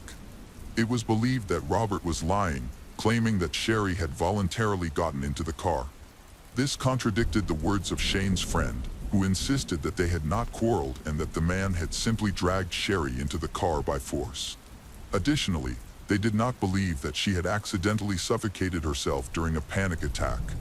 Unfortunately, Sherry's body was found too late, making it difficult to establish the exact circumstances. Although he was in prison, new details of the crime emerged thanks to the testimony of a cellmate. However, these details needed to be checked and confirmed before the jury. His story about the killer was questioned, Robert, so the cellmate was offered to wear a wiretap to elicit more information. A legend was invented, according to which the cellmate had a good lawyer who could help Robert, but to do so, he needed to know exactly what happened. This story looked plausible, and the cellmate managed to convince him. Robert told a new, more convincing version of events, which is now considered final. He reported that he had watched Sherry for quite a long time and discovered that the little girl periodically went shopping alone. He kidnapped her, taking advantage of this, and brutally abused her. After that, he strangled her with his hands. Robert disposed of the body by throwing it down the drain and discarded the clothes because they had too many traces of his DNA on them. The trial of Robert Arthur Selby Lowe began in October 1994, with Margaret Hobbs becoming the prosecution's star witness and testifying for 4 days. His cellmate expressed gratitude to the detectives who allowed him to put a dangerous child killer behind bars. The jury deliberated for 5 hours and found Robert guilty of kidnapping and murdering Sherry Beasley. He was sentenced to life imprisonment for first-degree murder and an additional 15 years for kidnapping. Margaret's cooperation with the police was considered a controversial decision. People were divided into 2 camps. Some regarded her as virtuous for allowing a dangerous criminal to be put behind bars, while others accused her of failing to maintain the confidentiality of her client, which appeared unprofessional. In 1997, Robert appealed, arguing that Margaret should not have been a witness in the case, but this appeal was rejected. This story left an indelible mark on Margaret's soul, and she began writing a book. In 1996, she and her husband died in a car accident. The work on this book was completed by journalist and writer Andrew Rule. In 2021, Robert Arthur Selby Lowe, 84, died at Hopkins Correctional Center near Ararat in Western Victoria. The tragic fate of Sherry Beasley serves as a haunting reminder of the fragility of innocence and the hidden dangers that can lurk even in the quietest of communities. What began as a simple errand on a peaceful Saturday morning spiraled into a nightmare that shattered the lives of her family and left an indelible scar on Rosebud. The case of Sandra Rozzo. Sandra Rozzo was a friendly and optimistic woman who always persevered. She lives in the town of Palace Park in Florida, USA, and aspires to build a career in the film and modeling industry. Anyone who has met her once realizes that she possesses all the qualities necessary to achieve this goal: an attractive appearance, a well-proportioned body, and charisma. Sandra began her modeling journey during her school years. She was actively involved in sports, particularly weightlifting, maintained her figure, and always dressed impeccably. During the day, she searched for modeling jobs, while at night, she worked as a bartender in a nightclub in Tampa, where she lived with her family. Sandra had always wanted to create a family and form meaningful relationships.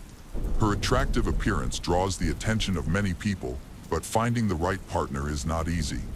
She set high standards, making it difficult for anyone to meet her expectations.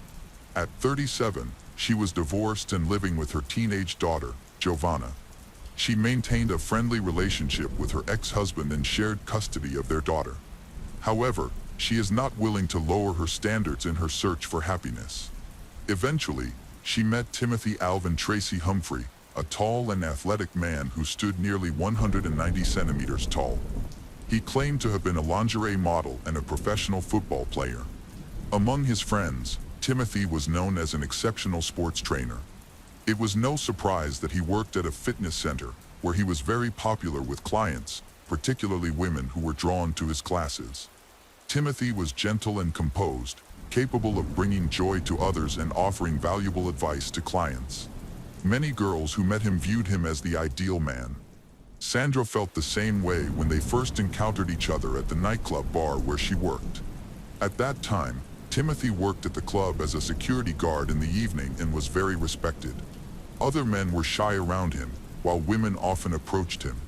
He was cheerful and engaging and shared fascinating stories from his life. These tales suggested he had a diverse background, including experiences in the film and modeling industry, which piqued Sandra's interest. He claimed he was once supposed to be a stunt double for Vin Diesel, but circumstances led him to pursue a different path. Timothy had a talent for captivating his audience with his stories, which they listened to with interest and belief. Among these narratives was the intriguing claim that he had worked as Tom Cruise's bodyguard for a time. While the truth of this story remains uncertain, many people were eager to believe it. Sandra was much like Timothy in many ways. She was attractive, athletic, confident, and charismatic, which naturally drew people to her. Therefore, it's not surprising that Timothy felt a connection when he first met her. He approached Sandra at the Pinellas Park Club in November 2001, impressed by her looks. Initially, they chatted as friends, enjoying each other's company, and Timothy clearly noticed her above all others. As time passed, their friendship evolved into a romantic relationship, and they began dating. Their romance developed quickly over about 4 months. During this time, Timothy proudly boasted to his friends that he was dating a woman who loved intimacy and adventure, describing their relationship as very passionate. However, their idyllic situation didn't last. They began to experience disagreements and arguments, which Timothy attributed to a particular incident after one wild night at a nightclub. During a party, they were caught in a private moment by a police patrol while in Timothy's Mercedes. Timothy thought Sandra was upset about being seen without clothes, which made her angry. He found humor in the situation, but this only deepened the conflict between them. Although many viewed the incident as a simple misunderstanding, Sandra took it very seriously and was frustrated with Timothy. The disagreements led to a major argument that night. Despite feeling unhappy, they returned to Timothy's house with 2 other girls, and the party continued. At some point, likely due to alcohol and the carefree atmosphere, the girls' behavior annoyed Sandra. Feeling jealous, she asked them to leave. This marked the beginning of issues in her relationship with Timothy. By the end of the night, she decided she needed space to think, which possibly led to a breakup. A couple of days later, Timothy boasted that Sandra couldn't live without him. That's why they had the rough intimacy she initiated. He repeatedly shared stories about how much Sandra enjoyed being treated roughly during intimate moments. He believed that a little pain was acceptable in their relationship and considered it normal. However, not everyone thought their experiences were consensual. Sandra, who had visible bruises after the meeting, shared a different story with her family. She revealed that her boyfriend had set up the meeting and that she only now realized he had lured her into his apartment. Once they arrived, Timothy had already started drinking and became quite drunk. His true nature soon emerged. He became aggressive and started arguing with her. During this confrontation, he hit Sandra, leaving bruises under her eyes. It is clear that no woman should endure such treatment, especially one aspiring to a career in modeling and film, where mutual consent and respect are essential. While her family supported her, Timothy's friends and acquaintances sided with him. Sandra described the horrifying attack by her abusive boyfriend. His violence escalated beyond just hitting her. He tied her to the bed, abused her, and threatened to kill both her and her daughter. In this chaotic and terrifying situation, she felt completely lost. It took the Supreme Court a week to process and understand what she had endured. After much hesitation, she made the decision to report Timothy to the police. For Timothy, this arrest was entirely unexpected. During the arrest, he repeatedly asked what was happening, trying to comprehend the situation. At the police station, he explained his side of the story. He claimed there had been no argument with his girlfriend, they were just throwing a pillow. When he threw the pillow back, he said he swung too hard and accidentally knocked out Sandra's contact lenses, causing her to fall and hit her head. He refuted all allegations of threats or abuse. Sandra took the physical assault she reported very seriously. She provided a detailed account of the incident, and there was no indication of any playful behavior. Everything she described felt very grave and alarming. According to her, after the conflict began, Timothy shoved her onto the bed, sat on top of her, and pressed her head between his legs. He was stronger than she was and used ropes to tie her to the bed. When she screamed and resisted, he hit her several times, leaving bruises under her eyes. She was unable to resist and could not defend herself. Timothy had complete control over the situation. After the assault, he began to threaten her with violence, including the murder of her daughter, which deeply traumatized her. He likely feared being reported to the authorities, and rightfully so. Sandra accused Timothy of both assault and abuse, but unfortunately, it was too late for her to pursue justice. After a week of gathering the strength to approach the police, all physical evidence, such as DNA and bruises, had vanished. Despite this delay, the authorities were determined to respond. They decided to charge Timothy with assault, which could result in a maximum sentence of 10 years in prison. This possibility terrified him, leading him to confide in family and friends about his fears. He declared that he would end his life if he were detained. According to the police, it was during this time of desperation that Timothy devised a deceptive plan, hoping others would believe his troubles would simply vanish. Timothy was released on bail while awaiting trial for assault. Friends joked about his character, predicting that he would try to sleep with as many attractive women as possible before facing the consequences. However, by the fall of 2002, things took an unexpected turn. During this time, Timothy met a young girl named Ashley Laney, who had just graduated from high school. At 19, she fit Timothy's preferred type. She was not overly bold or flashy. He saw her as a quiet, somewhat shy person when they roller skated together. They discovered they shared similar musical tastes. Ashley worked with a friend at an ice cream shop right across from the gym where Timothy was a trainer. He soon realized that the girl he had casually encountered at the skate park was working just a short distance from him. Timothy later admitted that he visited Ashley's shop on purpose because he found her charming, attractive, and lively. However, the odd thing was that Ashley differed significantly from Timothy's usual preferences. Most of the girls he was used to were dancers or barmaids from the clubs where he worked part-time as security, or gym-goers who were bold and self-assured. Ashley was a bright girl with ambitions, studying hard and planning to attend college. However, her family life was far from perfect. She was shocked to discover that her father had spent most of his life in prison for various crimes, only to be briefly released before returning to jail for new offenses. Ashley lived with her mother, who struggled with alcoholism and often lashed out physically when under the influence. Additionally, her mother frequently brought home unsavory partners, which deeply affected her. Her friends believed these traumatic experiences contributed to her feelings of insecurity and vulnerability. Despite her challenges, Ashley longed to find a good partner. She was flattered by the attention of an older man named Timothy and quickly became close to him after he expressed interest. Within a month, they were living together. During this time, Ashley continued to work, selling ice cream alongside her best friend, Charlie Williams. Charlie soon noticed negative changes in Ashley's behavior and suspected that Timothy was having a harmful influence on her fragile state of mind. Ashley became increasingly withdrawn, avoiding those around her. It seemed as though a manipulator had taken control of her life. Despite this, Ashley felt content in her relationship and had no intention of changing it. In fact, she started to distance herself from her close friends and took a new job. Only 2 of her old friends remained in contact with her. One of them joined Timothy at the gym, and eventually, they decided to start their own personal training business for athletes.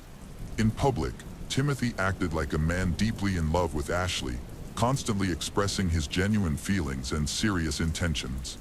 However, Ashley's friend Charlie suspected that this was all a facade. She heard rumors about Timothy being unfaithful and noted that he did not make much of an effort to hide his flirtations. This led to persistent gossip about his involvement with various women at the bar. Charlie tried several times to discuss her concerns with Ashley, believing that the situation was unhealthy. Under the influence of a manipulator, Ashley could be putting herself in danger.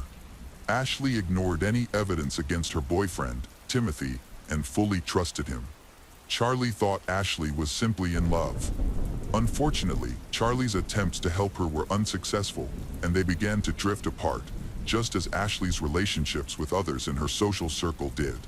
By the spring of 2003, almost everyone had distanced themselves, leaving only Timothy. He told Ashley that he was facing a serious prison sentence.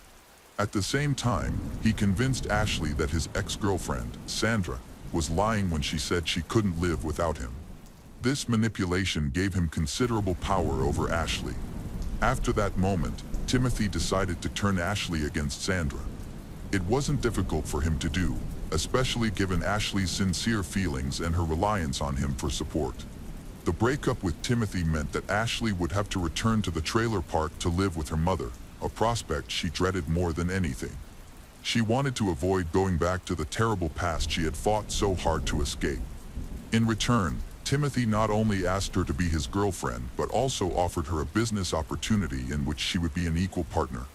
This made Ashley financially and emotionally dependent on him. The manipulation didn't stop there. About a week before the trial for the attack, Timothy and Ashley got married. He later admitted to his friends that it was his idea. They held their wedding ceremony at the gym where they worked, with no witnesses or wedding rings, just a marriage certificate. Although it lacked romance, things worsened when they couldn't go on their honeymoon due to the circumstances. Then, just a day after their wedding on July 5, 2003, Sandra was attacked and killed while she was parking her car in the garage. She was attacked 8 times at close range, and forensic experts discovered numerous shell casings in the garage. When investigating Sandra's death, the police quickly realized that Timothy was her only potential enemy with a motive. He was not only accused of assault, but also became the main suspect in her murder. The detectives faced one major challenge. Timothy had easily provided an alibi for the time of the attack. He claimed to have been at home eating pizza, an account confirmed by his friend and the delivery courier who personally handed the pizza to him. When investigators arrived at his home, they decided to speak with his new wife, Ashley, who was visibly nervous and appeared scared. She was under a lot of stress, so much so that she almost vomited twice during their conversation. Unfortunately, they didn't gather any significant information during this first meeting. However, afterwards, the police suspected that Ashley might be involved in the crime, and her anxious behavior led them to think she felt guilty. What's suspicious is that just a month before the murder, Ashley's car caught fire. She reported it as theft, but investigators suspected arson. This raised red flags, prompting them to investigate Ashley's background and activities. They discovered that she had purchased several paid computer programs for surveillance, one of which she used to monitor Sandra in real time, making her a suspect. The authorities also interviewed Ashley's mother's new boyfriend, David Abernathy. They found out that he owned several weapons. While a weapon he had previously owned was missing, he had lent another weapon to Ashley shortly before the attack. Furthermore, he still had ammunition for this weapon, which ballistics tests showed matched the shell casings found in Sandra's garage. More evidence supporting the suspicions continued to emerge. Ashley's mobile phone signal was detected near Sandra's house shortly before and after the murder, suggesting that she was present at the scene of the crime.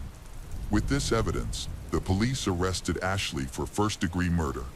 She maintained her innocence, claiming she didn't know Sandra, and requested a lawyer. Initially, she appeared confident and did not break under interrogation. However, after 3 weeks in jail, she confessed to attacking Sandra. Ashley revealed that her actions were driven by fear that her husband Timothy would be imprisoned. However, the investigation uncovered that the attack was not impulsive. It was the result of a detailed and planned murder scheme, which included multiple attempts. Before asking David for a weapon, Ashley had taken a small weapon from her mother's trailer. This weapon was simple enough for her to use with little experience, and she practiced handling it. She also experimented with different masks and techniques to conceal her identity. Ashley went to Meshkova dressed for the occasion and painted her face as part of her plan. A month before the murder, Ashley visited the Pinellas Park bar where Sandra worked. That day, she spent hours in her car watching Sandra's vehicle. When Sandra finally left the bar and got into her car, Ashley attacked her. The sound of the gun startled Sandra, leaving her confused and unaware of what had just occurred. She simply got into her car and drove off. If she had realized she was close to death, things might have turned out very differently. In a common mistake made by inexperienced killers, Ashley accidentally shot her own car's mirror because she misaligned her aim. After that, She set her car on fire outside the city and reported it stolen to the police. She then gave some wallpaper to her mother. Following the wedding festivities, a new stage of her conspiracy began. The day after her wedding, Ashley returned to the parking lot of the bar where Sandra worked. This time, armed with a weapon, she fell asleep and missed the moment Sandra got into her car. However, she noticed Sandra's black BMW leaving the lot and, determined not to fail again, followed Sandra's home. There, she attacked Sandra just as she parked in Sandra's garage and was still seated in her car. Timothy was suspected of being involved in a conspiracy, but he claimed to be completely shocked by the events. He insisted that he was unaware of any plan to attack Sandra. However, the detectives believed it resembled a contract killing, suggesting that Ashley had been manipulated into committing the crime rather than motivated by money. Timothy had a strong motive for the murder, which raised further questions. Interestingly, Florida law prevents one spouse from being compelled to testify against the other, providing a significant advantage for Timothy. Yet, this also heightened the detective's suspicion of his potential involvement in planning Sandra's murder. On the night of the murder, Ashley and Timothy made 22 phone calls to each other, leading investigators to suspect they were coordinating a violent plan. The murder weapon was never found, and most of the evidence was circumstantial, necessitating more information for a successful prosecution. As detectives dug deeper into Timothy's background, they discovered that his claims of a successful career were false. In reality, he had no modeling contracts and was a convicted felon with a criminal record that included theft and violent offenses against the wives of one of the undercover agents they employed. Controversy surrounded Sandra's murder, along with the rumors about it. Timothy hinted at key details multiple times and even threatened that if the client reported to the police, there would be serious repercussions. He was arrested and charged with first-degree murder, but he maintained his innocence. In February 2006, just before Timothy's trial began, the prosecutor took advantage of Ashley's vulnerability. They offered her a plea deal to testify against her husband, which would ensure she avoided the death penalty and possibly received a lighter sentence of around 25 years in prison. She accepted the deal, which became a crucial part of the prosecution's case against him. During the trial, the prosecution portrayed Timothy as a manipulative individual who coerced a young and vulnerable Ashley into committing a crime. She detailed the extent of Timothy's control over her life, explaining that she couldn't leave their home without his permission and had no freedom to make friends without his consent. Over time, his possessiveness escalated into emotional and physical abuse. He would hit her, regularly threatened to kick her out of the house, and on several occasions, he caused injuries that made her lose consciousness. Despite this, she feared losing him and didn't want to return to her mother's home, where she felt conditions were even worse. At one point, Ashley realized that the only way to keep Timothy was to eliminate Sandra. This idea didn't come out of nowhere. Her husband had mentioned it after she expressed her desire to get rid of Sandra. He even created a plan for the murder that involved disguises and a weapon. After a failed first attempt, he became furious and threatened Ashley, saying that if she didn't get rid of Sandra, the source of his frustration, he would send her back to her mother in the trailer park. Ashley felt she had no choice. Ashley arrived at Sandra's house at 11:22 p.m. She jumped out of the car and rushed to the garage. Inside, she smashed the car window with a weapon. When Sandra saw her, Sandra began screaming. Without any hesitation, she attacked Sandra multiple times. After confirming that Sandra was dead, she called her husband, Timothy, to inform him that everything was taken care of. He instructed her to dispose of the evidence and to contact him again afterward. Ashley complied. During the trial, she claimed that her motive for the murder was love and the fear of losing Timothy. Timothy maintained his innocence and portrayed Ashley as a manipulative person. He claimed that the idea to kill Sandra was Ashley's and that he had tried to dissuade her from going through with it. However, no one believed him since Sandra's murder clearly benefited him. He wanted to eliminate a witness to his prior attack so that no one could expose him. Timothy attempted to challenge the evidence against him, claiming he was completely opposed to any harm Ashley wanted to inflict but had agreed to help gather evidence against Sandra. He intended to use that evidence to coerce Sandra into not testifying, hoping that this would allow him to remain free. He explained that the phone calls made before and after the massacre were part of the romantic phase of their relationship, during which they communicated frequently when they were not together. However, this claim was contradicted by evidence showing that on other days, their phone activity was minimal, despite his supposed deep feelings. Furthermore, he continued to express his feelings for other women. He formed relationships with different girls both before and after his marriage. The jury deliberated for 4 hours before reaching a verdict, in which they found Timothy Alvin Tracy Humphrey guilty of first-degree murder. 2 days after the sentencing, he returned to the courtroom to hear the decision. He was sentenced to life in prison without the possibility of parole. Sandra's mother expressed satisfaction with the verdict, believing that it served justice and was a harsher punishment than that of the death penalty. Later, Timothy attempted to appeal the verdict but was unsuccessful. He is still incarcerated, and his wife, Ashley Laney, is also serving a sentence. On March 10, 2006, Ashley was sentenced to 25 years in prison as part of a plea deal with the prosecution. She will be 46 years old when she is eligible for release in 2028. The case of Jen Carson. James Carson was a typical American in the 80s. He married a girl named Lynn, and they had a daughter named Jen. James was not particularly intelligent. He was more focused on family and children, always treating his loved ones with great love. He was a devoted father, but during that time, the hippie culture was gaining momentum, and James did not shy away from it. He loved to have fun and indulged in the forbidden. Nevertheless, his daughter remembered him as a very caring man who often told her stories at night.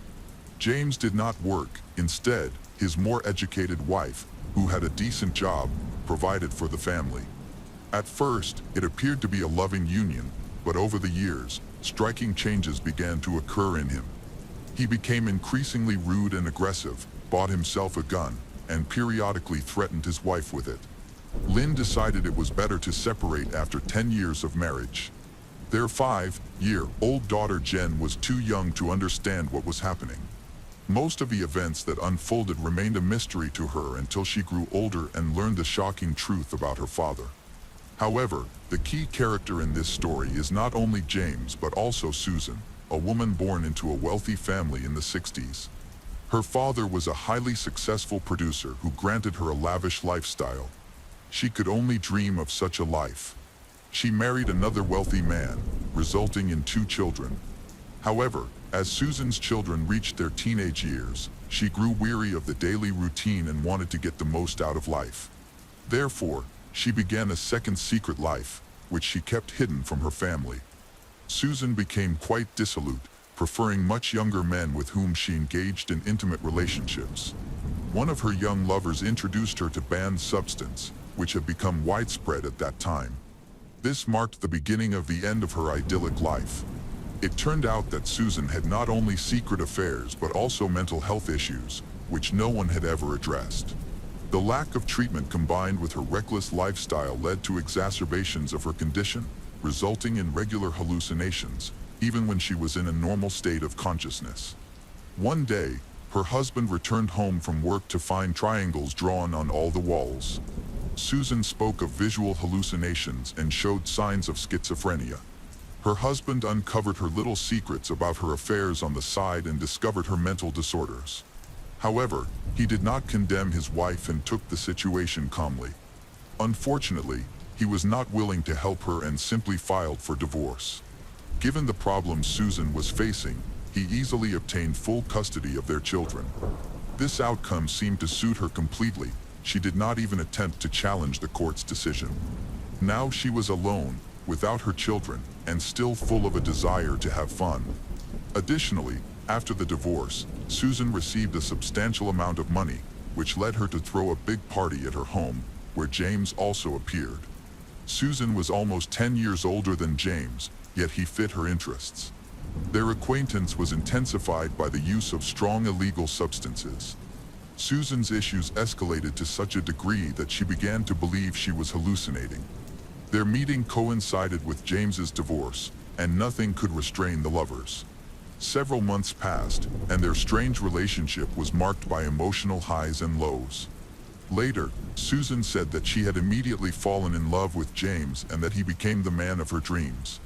He officially changed his name to Michael Bear Carson, and in 1978, they went on a trip to Europe in search of their spiritual followers.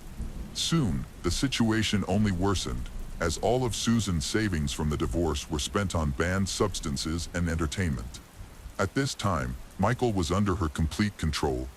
They believed in a fictitious religion centered around Susan, who claimed she could see those possessed by demons, distinguish witches, sorcerers, and other dangerous entities.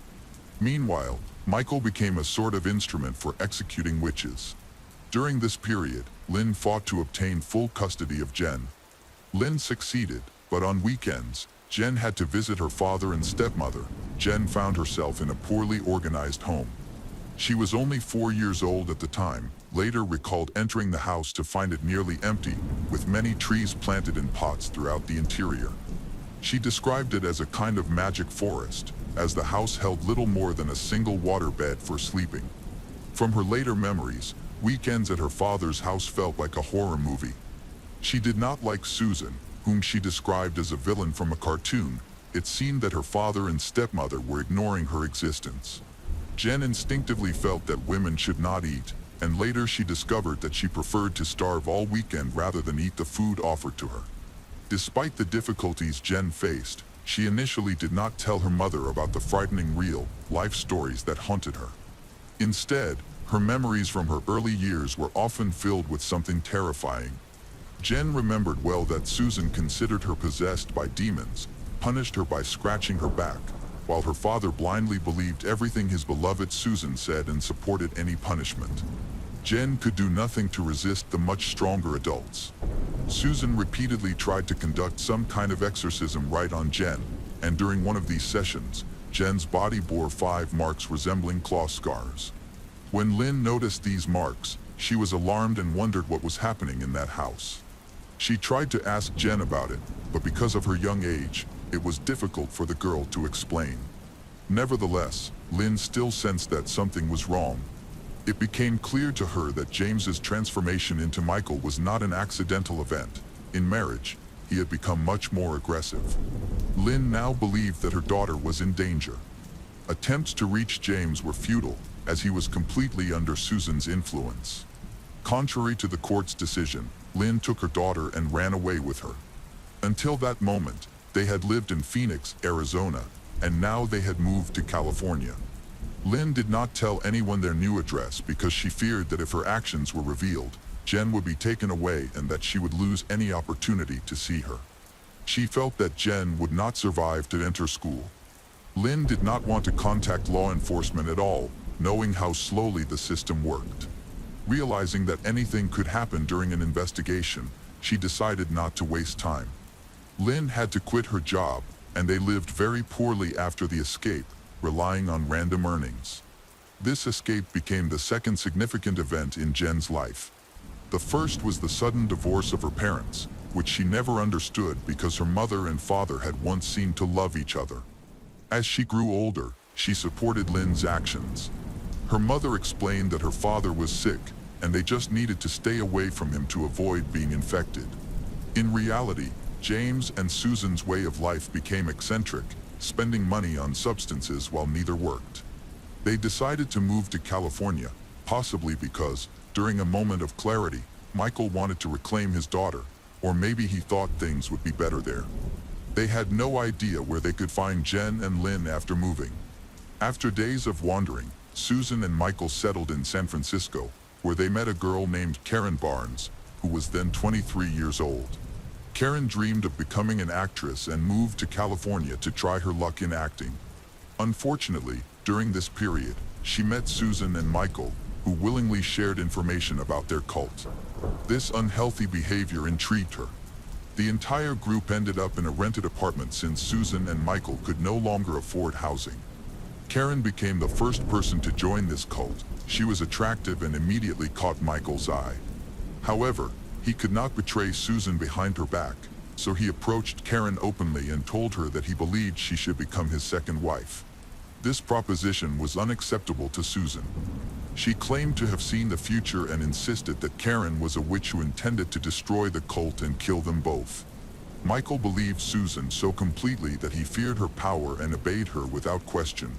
Susan easily convinced him that he had to deal with Karen, making her the first victim of their cult. Michael agreed, waiting for Karen to arrive after taking a cast iron frying pan and a knife. On March 7, 1981, he hit Karen on the head to stun her and then stabbed her, inflicting 13 wounds to her face and neck in what seemed to be a ritual murder. They wrapped Karen's body in a blanket, placed her head on a pillow, and drew a series of strange symbols on the walls before leaving.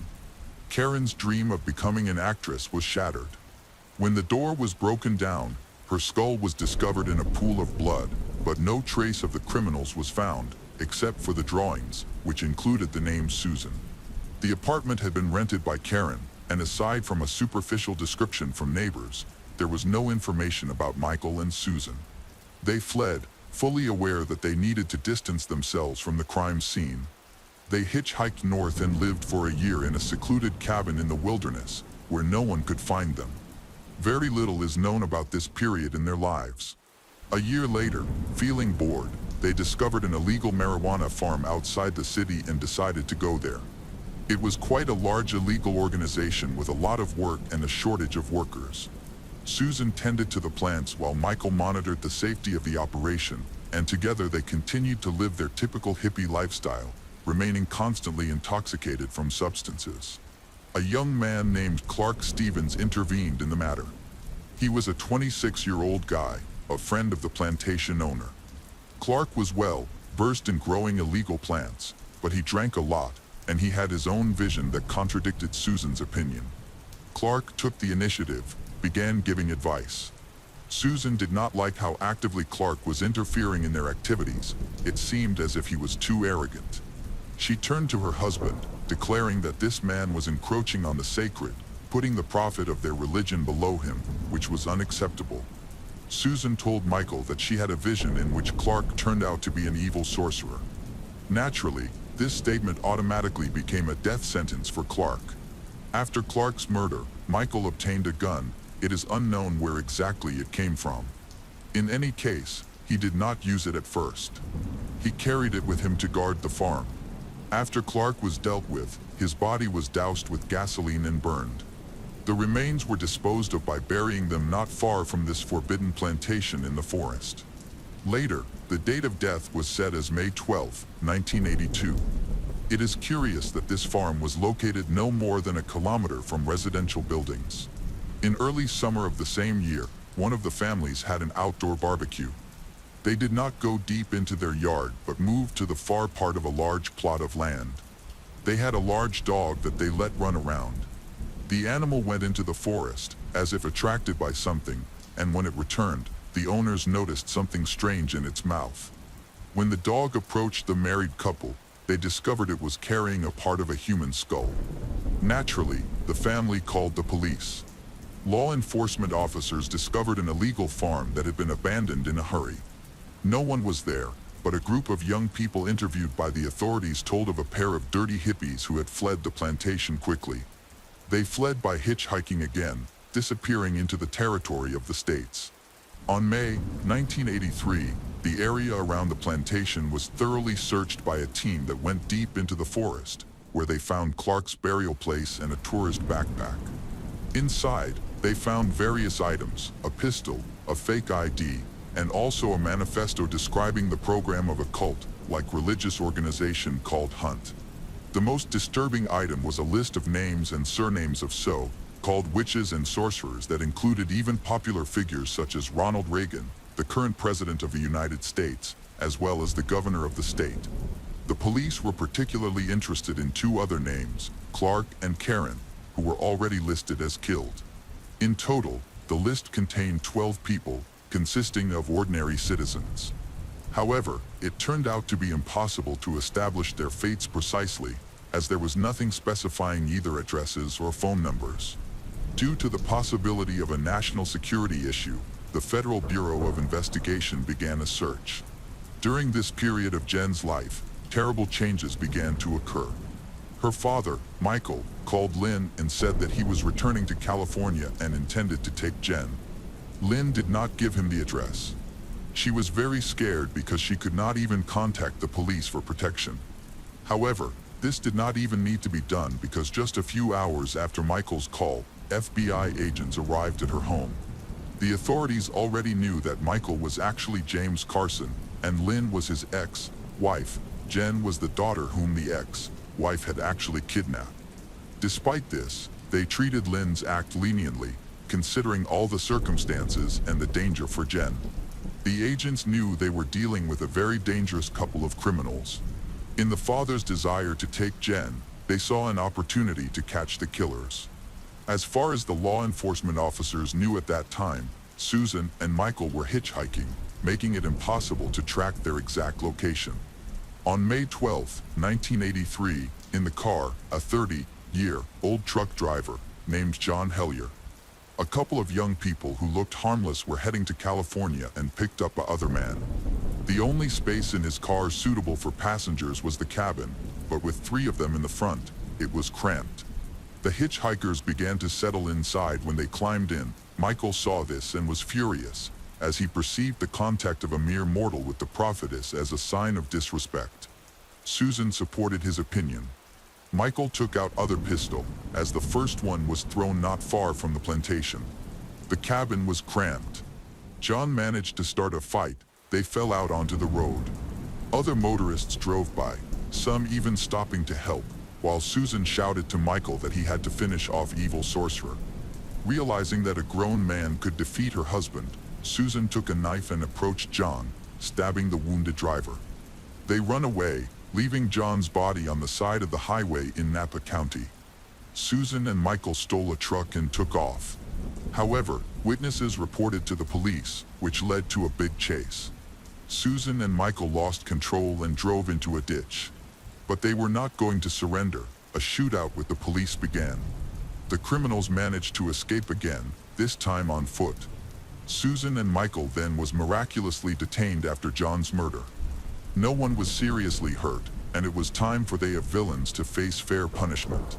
Although there was evidence that they had victimized others on the list, they were not required to confess, particularly to the murders of Karen and Clark. They could only be charged with the murder of John, as there were witnesses and irrefutable evidence.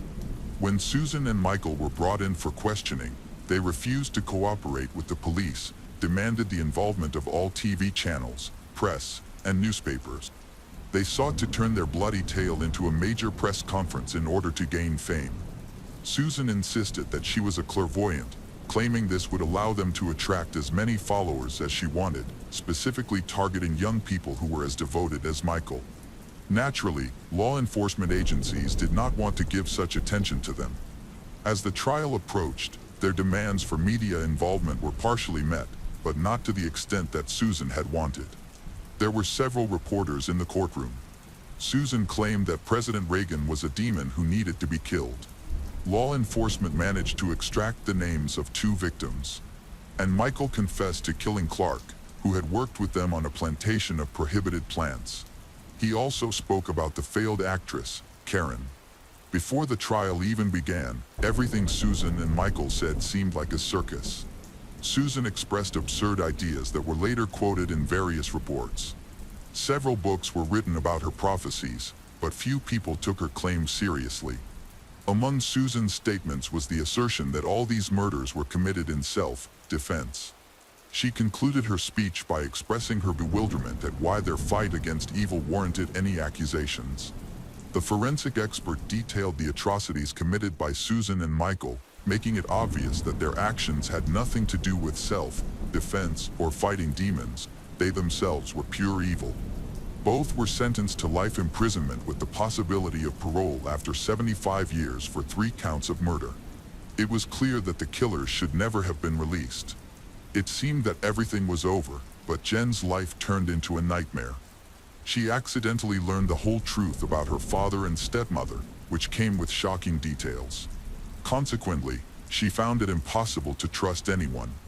Realizing that her own father, the man who had personally fed her breakfast every day and combed her hair, was capable of such terrible evil, She understood that evil was everywhere, impossible to escape. In her youth, she slept with scissors and a knife under her pillow, believing it the only way she could close her eyes and fall asleep. This fear eventually transformed into a fear that she herself could become a manifestation of pure evil, because the blood of murderer ran in her veins. Thoughts of what her father had done haunted her relentlessly. At the age of 10, Jen even considered taking her own life. During that difficult time, she was actively supported by her mother, stepfather, and teachers. These close figures helped her resist despair, and she chose to embrace life. As a teenager, Jen dated various guys but found it hard to hide the truth about her father. Many learned who he was and subsequently broke up with her. Eventually, Jen concocted a story that he had died in a car accident, yet the truth became unbearable over time, prompting her to confess. Ultimately, she realized she had to confront her fear head-on. At the age of 20, Jen visited prison for the first time in years to see her father. During all this time, he had sent her letters every week, but their content was bizarre. When they finally met, she did not even use the transparent barrier and phone but met him in person.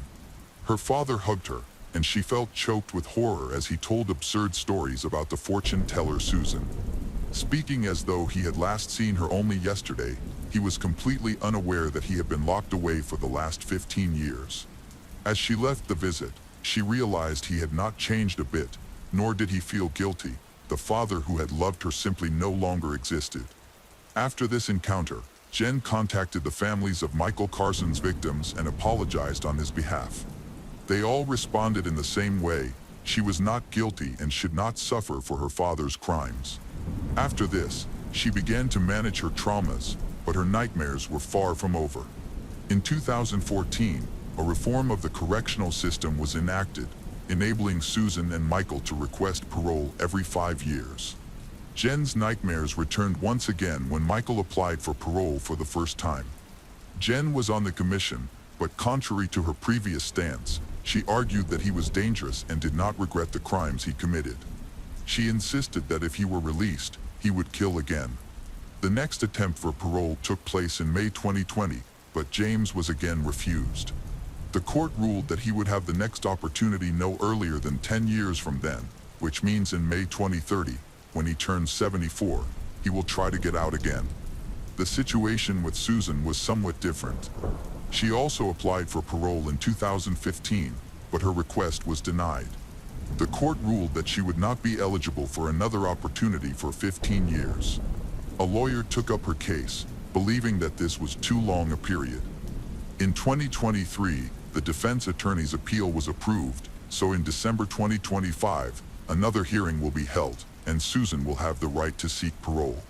The families of the victims of these criminals, along with Jen Carson, are waiting with bated breath for this moment, praying that the commission will make a negative decision. Jen and her mother, Lynn, are still convinced that the real number of the killer's victims is much higher than 3. Determined to make a difference, Jen decided to devote her life to helping people, particularly those who are contemplating self-harm. For this purpose, she received a doctorate in social work. Now, while helping others, she has found peace. Jen understands that she cannot atone for her father's sins nor bring innocent victims back to life. She can only live her life in a way that brings as much light to the world as possible, and she is committed to doing this.